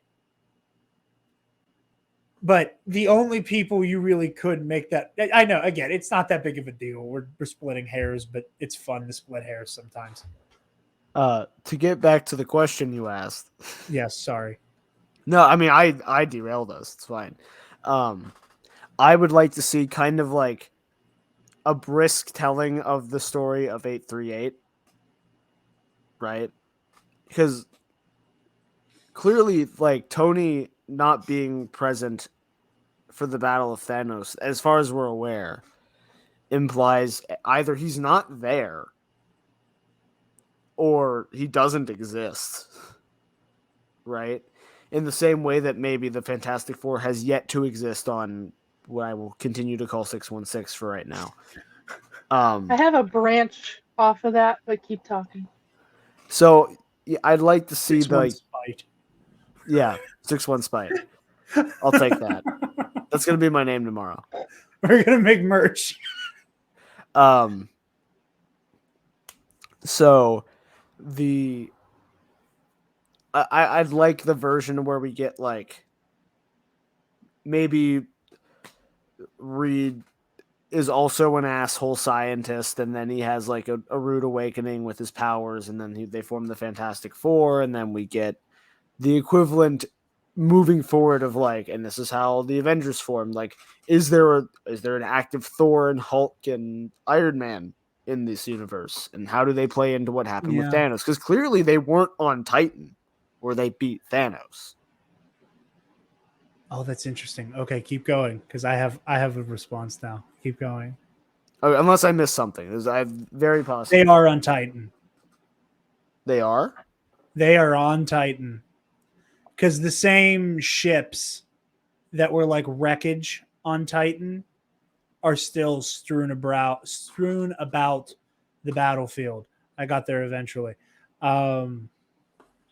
So I think they stopped him on Titan. Like he never got the snap. They didn't like. I don't think they had to stop him in Wakanda. Like I think they beat him there.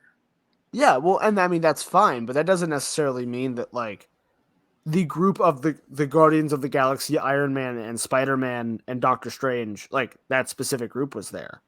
Oh no, I just think like they killed him on Titan. Yeah. No, Yeah. Okay. that's what I agree with you. I'm saying that like I want to see how we got to that point in 838. Like I want a brief overview of 838's Infinity Saga, basically.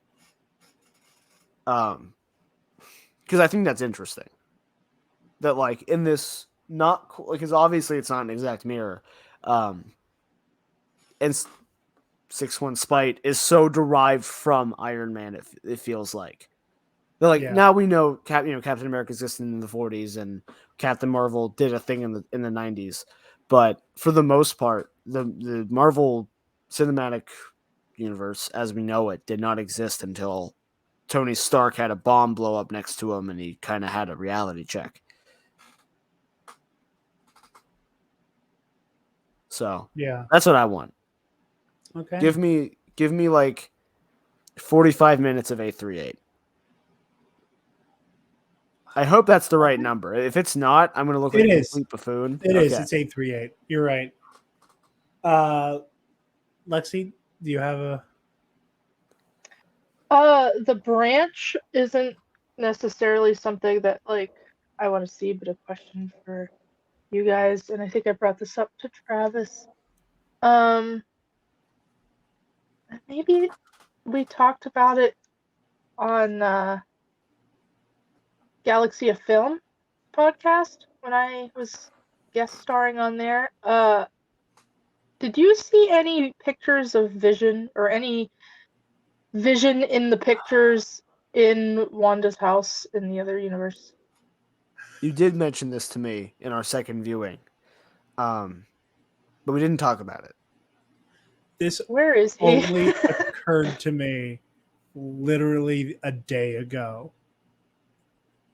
That there is that 8381 is Visionless. Single mom in it. Vision is seemingly visionless.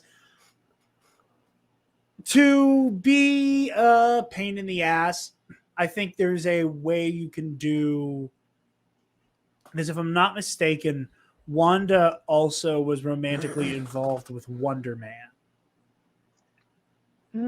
So I think you can get away with that's Billy and Tommy's father in that universe. Because Wonder Man is involved with all of the weird Wanda, Vision, Wiccan, and Speed shit. Mm-hmm. I can't remember how exactly, but I think I've seen people talking about like, there's a way that it could probably maybe be Wonder Man. And he's one of those characters who like it's only a matter of time until he shows up, like in the same way that like Black Knight's here, and we're kind of working our way into that deeper hero roster. But no, that is a great observation. That the only mention of Vision is in the orchard. Mm-hmm. I mean, she says the one thing and about, also like, a Comertage, but husband. like, yeah, like in the same breath of, I had to kill him and then watch him come back to life and then die again, and then brought him back to life again just for him to not be him anymore and leave. Yeah. Inside of her mind with I thought of this. I went to lunch or dinner with Levi the other day, and I was giving him a quick synopsis of the movie, and I couldn't think of Xavier's name off the bat. And again, this is derailing, but I kept saying, the bald guy, Lex Luthor, what's the other X sounding name? I can't think. I sounded like the worst Marvel fan ever at that dinner table, and he's just looking at me like, did you just say Lex Luthor? It's got an X in it. I was like, there's an X. I couldn't think of the He's name. bald. Yeah. Suits. Sounds. Anyway, when he's all doing the thing with Wanda in her brain and whatnot, that TV, is that I Love Lucy, like the actual I Love Lucy? No, or is it's that showing I WandaVision. Love, it's showing WandaVision? Okay. It's That's showing what I the first couldn't tell. episode of WandaVision. I was like squinting, trying to look, and I was like, that kind of doesn't look like Lucille, but I don't know. You know? That reminds me, I don't know if anybody else started like busting it down for that. Like, I know somebody we can talk to. That Yeah. that music cue for WandaVision. I was just going hard. I was, oh, it's been too long since we heard this song. It's one of my favorites. I love it so much, but I'm also biased because I'm TNAP's Wanda Maximoff, aka Scarlet Witch. What was the question again? I was asking if there was anything we saw from the multiverse in this movie you would like to see expanded upon, namely in What If? Meh. I don't know. Maybe more Peggy stuff. I really don't have like anything huge apart from what y'all said, but and I don't know the deep lore either. Like I don't know comic book stuff. I didn't even know who Black Bolt was. So I don't think I have an answer for you for this. Other than that's I fair. wouldn't I was mind just saying seeing anything. You know, they can pick something and I'd be like, oh, that's cool. You know. We've Oh, that's definitely fair. reached the range where we're at the point with characters where I know of characters that I'm like, I've heard of them and I've seen stuff about them, but I know next to nothing. And I like now people are coming to me about, well, what about this thing or this thing? And I'm like, honestly, I have no idea. Like the internet's your friend. You know what I'm saying? You want to talk about like release schedules and how the sauce gets made. Sausage, not sauce. Sausage. Either or at this point. Like I can discuss that stuff because funny. like talking Spider-Man with people has been interesting recently because again, No Way Home ruined us, and I've been very much having to humble people on they are not doing any shows and they're not doing any movies for a while. We're not getting a lot. And they're not bringing Garfield back. Like, please relax. I was super into the idea of them trying to get Garfield to do something again, but if it's going to be in the same continuity of Morbius, absolutely not. I'll take the Amazing Spider-Man Venom 3. Right? Yeah. Like, I'm not opposed to it. Oh, hell yeah. I'm not opposed to it. But also, like, that wouldn't even be an idea in the people that have idea for production ideas. Yeah, like, until people were like, yeah, Andrew Garfield, and they go, wait, we can someone give him a paycheck, right? Like, that takes so long to get off the ground. Yeah. Which is why, for the most part, like, I'm in Lexi's boat with this as well. Like, I'd like this, like, I'm interested in 838's Infinity Saga as it exists. Yeah. And, like, maybe they did this as a way, because, like, it's going to be an episode in season 2 of What If, but which I keep forgetting exists. Yeah. I would not be surprised if we never see this universe again, and I wouldn't be upset, you know, in the same way that I don't know what to expect from anything going forward, and it just leaves it open for me to enjoy things without expectations, you know? That's true. I feel the same. Well, Travis, I'm in the same boat as you, only I'm like an even more like condensed like focused version of it. I don't even need the Infinity Saga. I just want Infinity War from 838. You know, because the way Mordo introduces Peggy, he says the first Avenger. So there is an Avengers lineup in 838. We just don't know who the I guess hell I is would on like it. to see that. We don't know who their Avengers are, which Mhm. is wild. So, like, what the hell is your lineup? Because you brought up there's no, like, we don't see a Tony Stark for all we know. Their Tony could have died during the Battle of New York.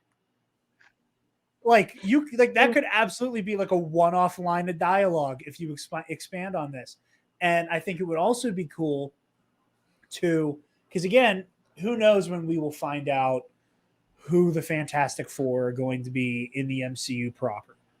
Like we said at the beginning of the show, could be Krasinski, could be another, could be whatever. I really hope that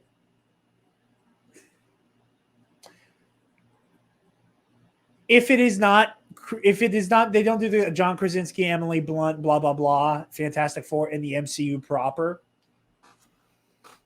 you can do so much wild shit with the 838 Fantastic Four. Like, if they go in the direction of a lot of fan casts where like it's super colorblind and like you're just doing wild shit, you know, with that Fantastic Four, 838's Fantastic Four can be the internet's Fantastic Four of John Krasinski, Emily Blunt, you know, like Zac Efron, Johnny Storm, and Seth Rogen as the Thing. Why would you tell me Zac Efron is Johnny Storm? Why would you put that in my head? Do you like mean Is that good or bad? I want that. That's it. Fan casting in, locked in. I need it. He might be a little old for Johnny because I'm in the boat of people who really want Johnny and Peter Parker to be the same age. Valid. I want Zac Efron. I want him. I'll take it in 838. I don't care that it doesn't have to be MCU proper. But now you've said it. And I want it. Efron has said he wants in the MCU. So you can do that wild casting for the Four.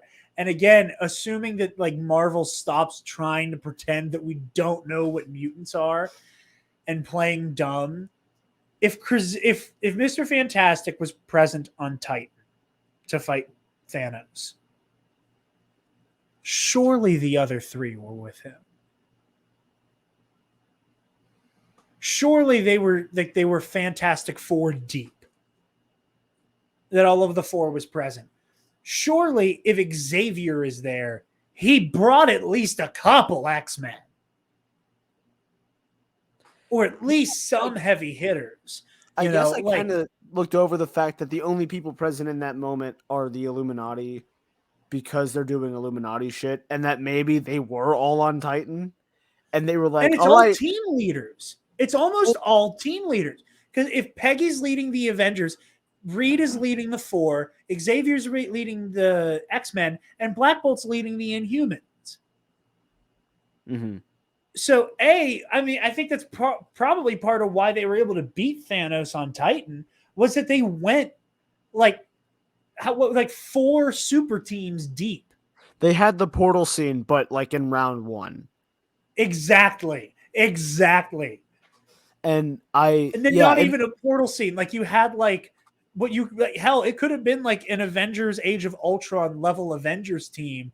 But they also had the royal family of Inhumans, the Fantastic Four, and God knows how many mutants and what mutants were there. You know, like if you have Jean Grey, Storm, you know, Cyclops, Wolverine supplementing, Colossus supplementing like a pretty garden variety Avengers lineup, plus Captain Marvel. Like, Thanos is fucked. He's not getting out of there alive. Fuck dream walking. Like, he's completely outgunned. Unless he has his entire army with him, he's a dead man.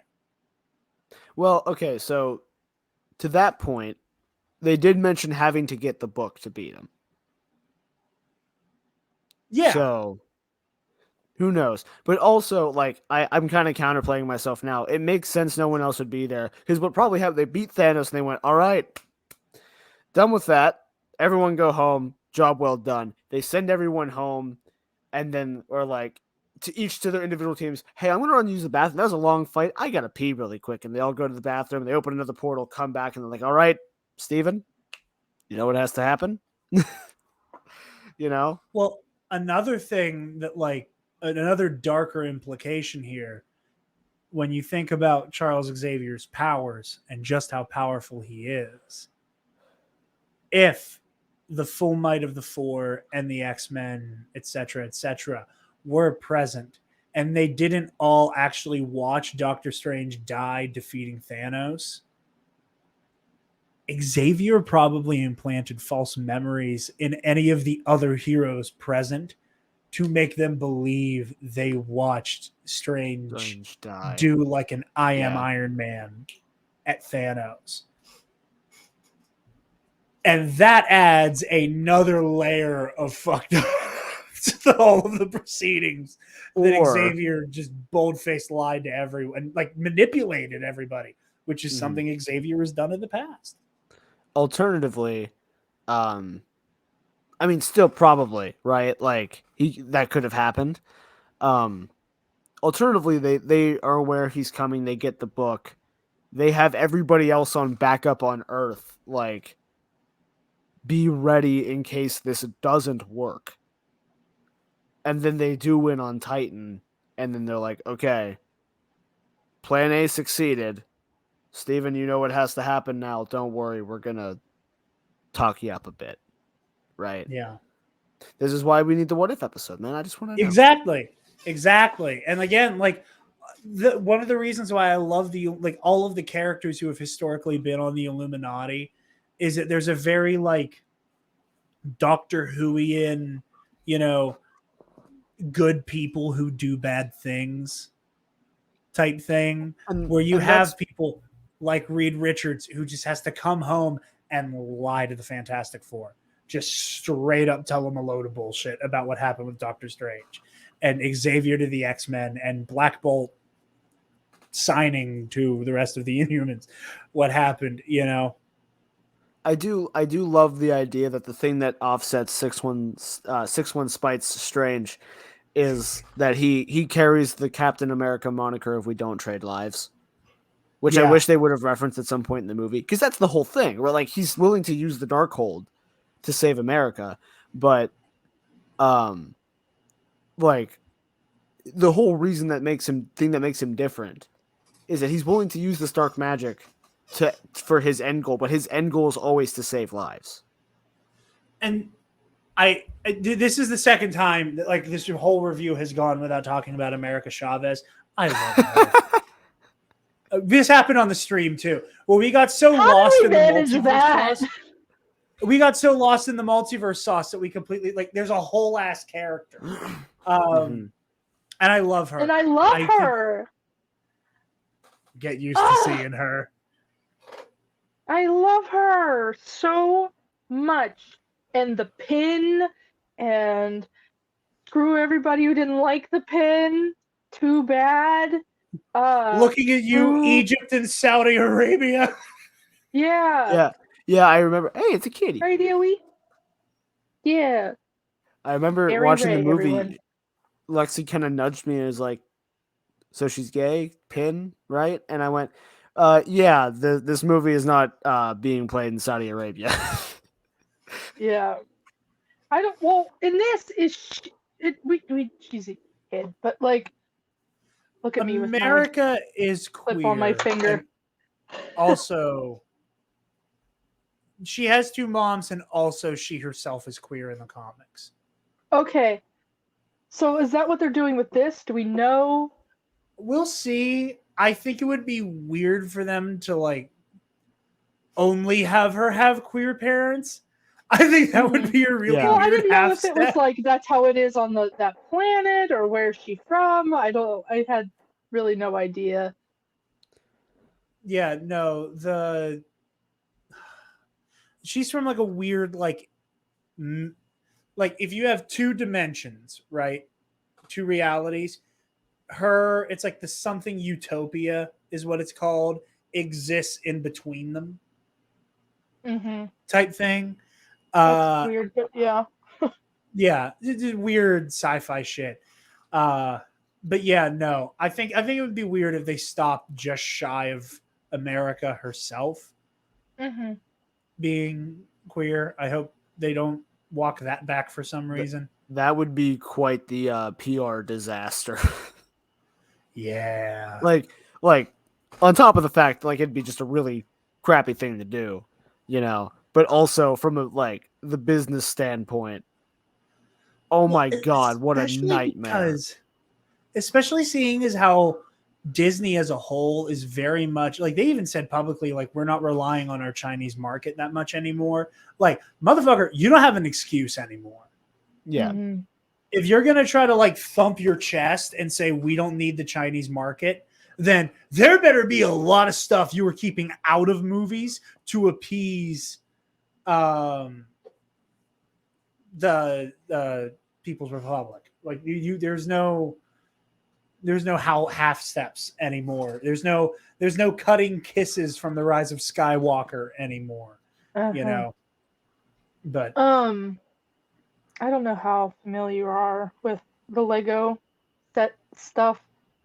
My friend Lucy was talking to me about that set. I don't know what it is, but I know America's in it in the set. I think And, it's the Gargantos fight set because I don't think she has the yeah, pin. I don't She think just has on like a little rainbow thing that she holds or something like that. Yeah. So they don't advertise it on the box, I don't think, but it's supposed to be the pin or something, and like people who are against it just thought it was she's shooting rainbows from her hands, but it was actually it was something really stupid. Go look it up. I don't know exactly what it is, and I don't follow Lego that closely or really at all. But people were upset to find out that it wasn't just her rainbow powers. Like, I don't know why you thought that, but It's just so funny because it's like, what made you think she had rainbow powers? First of all, like, let's just start there. stupid A quick parents Google that don't know search. Well, anything. clearly every person in the LGBT community does. Oh wait a minute. Yeah. It's like Force Lightning, but gay. Mm-hmm. Anyway, You could it was argue great. Force Lightning in and of itself is pretty gay. Yeah. What's the actress? Is it Zokeedle? You don't know how I to say have. it? Oh, I have. I'm not going to disrespect that poor girl like that. I just wanted to know what you thought it was. I'm still waiting to hear someone say it in an interview. Yep. Although Yeah. this is her first movie. This is her first. This is Yeah. her first showing. That does not surprise me. I think in the way I that was impressed. I went. I in was knowing too. that. Yeah. She's young. This is her first movie. There were some moments where I'm like, that is a kid actor, right? Mm-hmm. But never to the point where I was like, this is unwatchable or it's like she's unbelievable in this moment. She's gonna grow into the character. She's gonna grow into acting as an art. The fact that she's there in the first place proves that she's worth being there, right? Absolutely. Yeah. So, I can't wait to see it, man. I'm super on board with just the prospect of the fact that we really could have a young Avengers soon. And and I've seen people make jokes like, yeah, you can do the young Avengers, but Kate Bishop is canonically in her 20s in the MCU. I think that's still fun and cool. I still think it would be fun to have Kate, even though she is like the only adult Like, I think it would be a cool role reversal for her, where like I- now she feels like Clint felt with her. Yeah, and also she like I was about to say something similar where she gets to carry the very like MCU Hawkeye moniker of I'm here and I'm tired. You know what I The mean? city's floating. I have a bow and arrow. You're magic. None of this makes sense. You know. Where she gets to carry that as a young 20 something with this group of kids trying to fight whatever Yeah. cosmic entity shows up at their doorstep. Exactly. You can have America. So- Go ahead.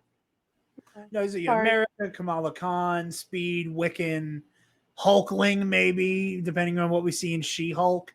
You know, you can have a hell of a Young Avengers lineup. Patriot, because Elijah Bradley's introduced in Falcon and the Winter Soldier. Anyway, what were you going to say, Lexi?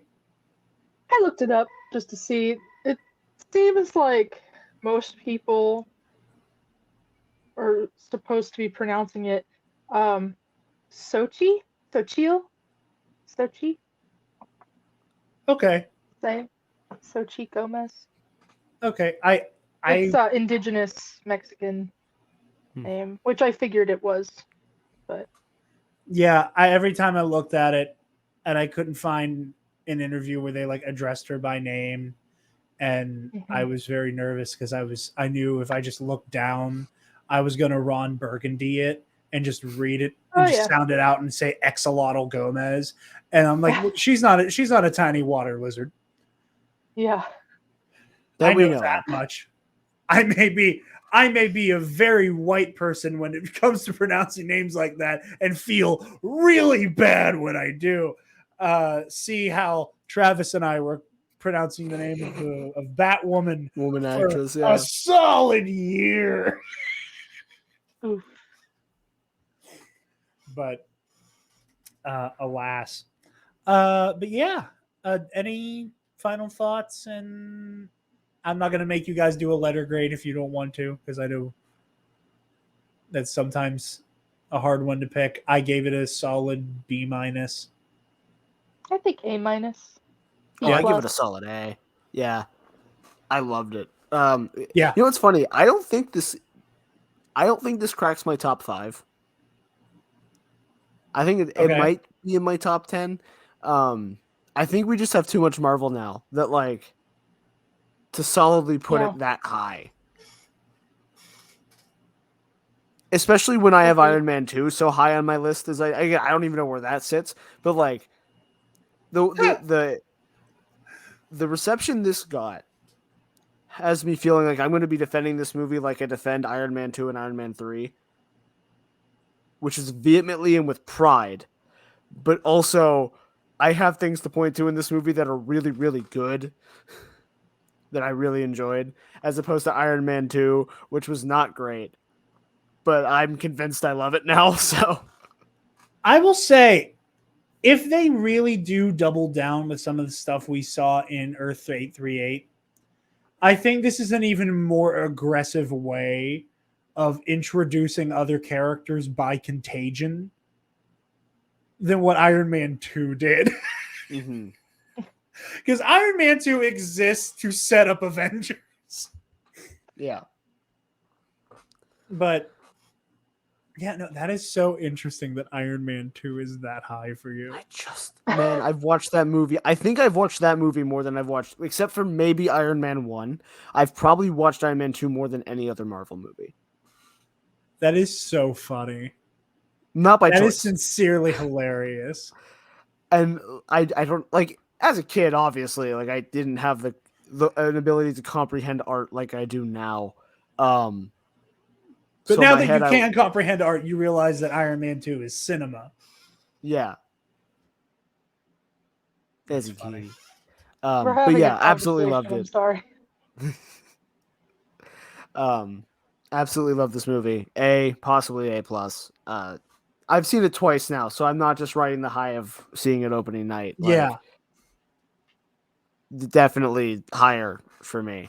That was another reason why I was excited to do this, is because like I've seen it twice, but I've also had like a week and a half to really stew with it and think about it. which can I've be the had downfall of some movie reviews, is seeing it too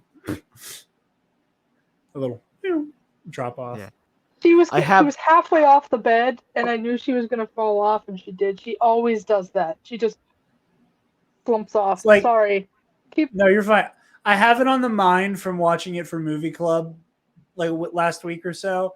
It's like that scene in the Phantom Menace, whenever Darth Maul like decides to pursue Anakin and Qui-Gon, and he goes off the hill and he just straight down off of the hill in Phantom Menace. When we were doing the audio commentary, Devin started laughing his ass off at that. And I didn't realize how it was. It's like you don't realize how funny something is until someone else like loses their shit at it, and then you kind of develop thinking it's that funny. Yeah, now I think it's the funniest shit. But yeah, Lexi, final thoughts on your movie? Well, Wanda kicked ass. Doctor Strange was cool. I want to see more of America. I want to see eventually Fantastic Four stuff. If we do, I don't know if we will, but that'd be cool. I don't know. I think, like I said, B plus, A minus. I loved it. Also cringed me out a few times, so that's why it's not top 5. Probably maybe top 10, maybe top 20. But I liked it.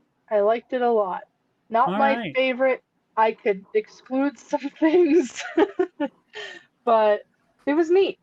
It was different, and it was a nice different. Should we do like Lexi? You don't have to do this if you don't want to.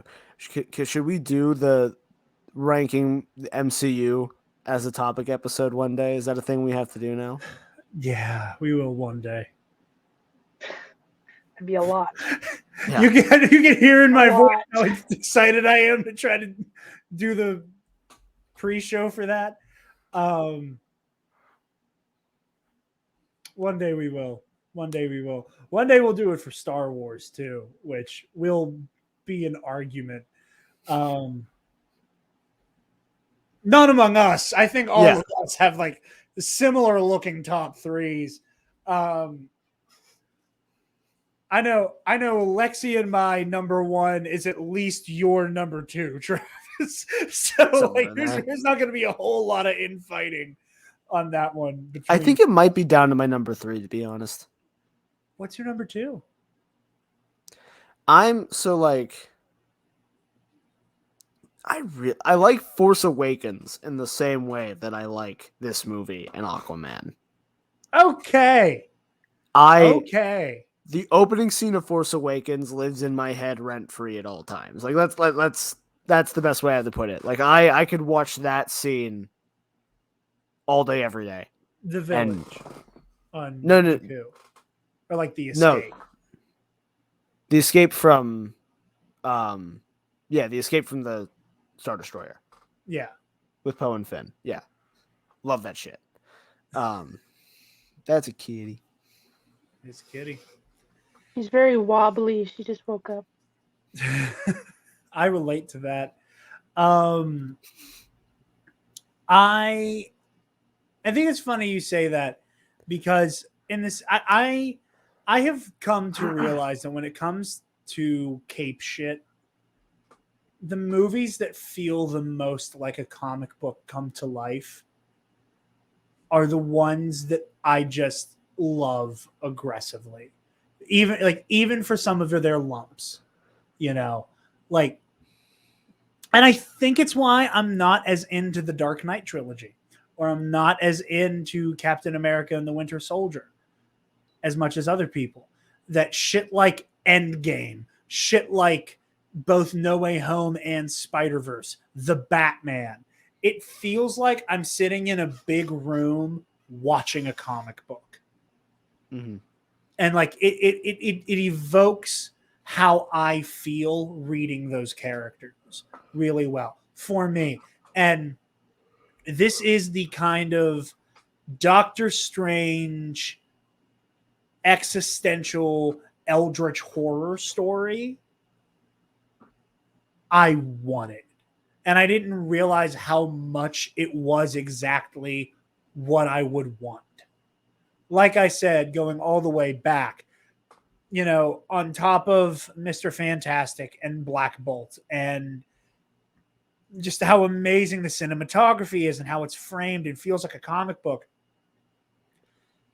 Doctor Strange astral projecting himself across the multiverse to pilot a zombified corpse of another version of himself to then harness the souls of the damned to forge a makeshift cloak of levitation. And Disney let Sam Raimi do it in front of God and everybody. Yep. Just let him do it. Yeah. Exactly. Never again do I want to hear about Marvel, the director's vision, blah, blah, blah, blah. Shut the fuck up with that. Because Sam Raimi let Doctor Strange have a cape of the damned. Your argument is invalid. So yeah, I think this is in my top 5 for the MCU. And this is just one of those superhero movies that gets me. It just gets what I came to see. And it is shit like this. Mm-hmm. So yeah, I think that's all we got. Like I said, fun little bonus episode. Trying to figure out. I think fun little. Yeah, I know. Well, yeah. 2 episodes of the main show this week. Before we wrap up, a little bit of housekeeping. As you guys know, we are on the warpath to Star Wars Celebration. And Thursday, Friday, Saturday, and Sunday, I am going to be live covering Star Wars Celebration. Thank you to Pete Flutzer from Around the Galaxy for the bitchin' thumbnail. I'm going to be live covering Celebration. The way we're going to be doing it is I will be covering all the panels and stuff happening during the day. And then after the day's events have wrapped up, we're going to do a live recap show for every day of Celebration to break down the news and everything. You're not going, are you? No, from here. Okay. No, I would have brought that up. Y'all would have known by now if I was. We all would have been really mad. We would have heard him shouting it from his house, but probably outside. Like he'd be screaming, "I'm going to Celebration," and we all would have gone, "Was that Jared?" I know at least me and Mike would be mad. Oh yeah, absolutely. That would be something that we would try to coordinate. Absolutely. The galaxy of film people are going. My buds. I remember them mentioning that. Yeah, on the thing. What are you doing? But no, I'm super excited. And actually, I'll reach out to them because we're going to have a bunch of our friends who are going to Celebration calling in from the convention floor. Bombad Cast, Skywalking Through the League, Alden from Octo Radio, all the usual goons you see around these parts will be calling in both during the convention and during the after show, recapping the day. Friday, obviously, during our recap show will also be when we do our review of the first 2 episodes of Obi-Wan Kenobi. So stay tuned for that. I cannot believe I'm still in shock that they're doing Obi-Wan Kenobi during Celebration. It's wild. I keep forgetting it's a thing. Oh. Yeah. Also, trying to think. I think the day this is out, I believe it's coming out on the 18th. Spencer, Connor, and I guess it on Star Wars in a Galaxy for their Epic Confrontations, I believe is the name of their new trivia show. And we were there for the Knights of the Nerd Republic Civil War, me versus Spencer versus Connor. No spoilers here on the outcome. So you're going to have to go watch and listen. Eli's actually doing a video for this one as well. So go check that out. Sunday's Bloody Mary. Yes, Patreon. Thank you to our $10 alumnus, Nick Johnson. And to Our other $10 patron, Paco, or as he is on the Patreon currently, use code TNAP to get 5% off your order at saveinfowars.com. That's TNAP for 5% off of your order at saveinfowars.com. All right, ladies and gentlemen.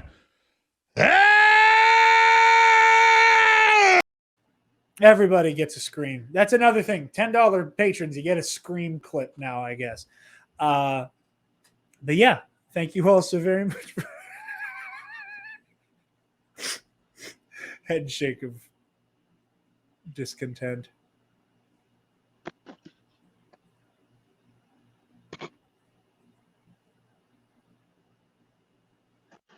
It's a little crooked. It's hard It's to adjust fine. things because like it's mirrored, right? So like I constantly try to do stuff with my hair using the camera, and then I screw it Ah. up. Yeah. Okay. I'm gonna I ran Wanda. away. Well, excuse me, not Wanda. I'm gonna Scarlet Witch. Freaking, what's his name? What's his name? I forget. Alex Jones. Yeah, Alex Jones. Out of this. I thought out of I this was going to get multiverse. Scarlet Witched. I thought I was about to get Yes, but Yeah, Alex Jones. me. We're the same person. We have been the whole time. please don't say that. Of course not. Trial should be back on track soon. So, yay. Anyway, thank you guys for watching. Like I said, I hope to have y'all around for the celebration coverage. I'm super excited. This is going to be kind of the biggest undertaking I've attempted. And I'm excited to take a crack at something this daunting. So, see all of you then. And class dismissed.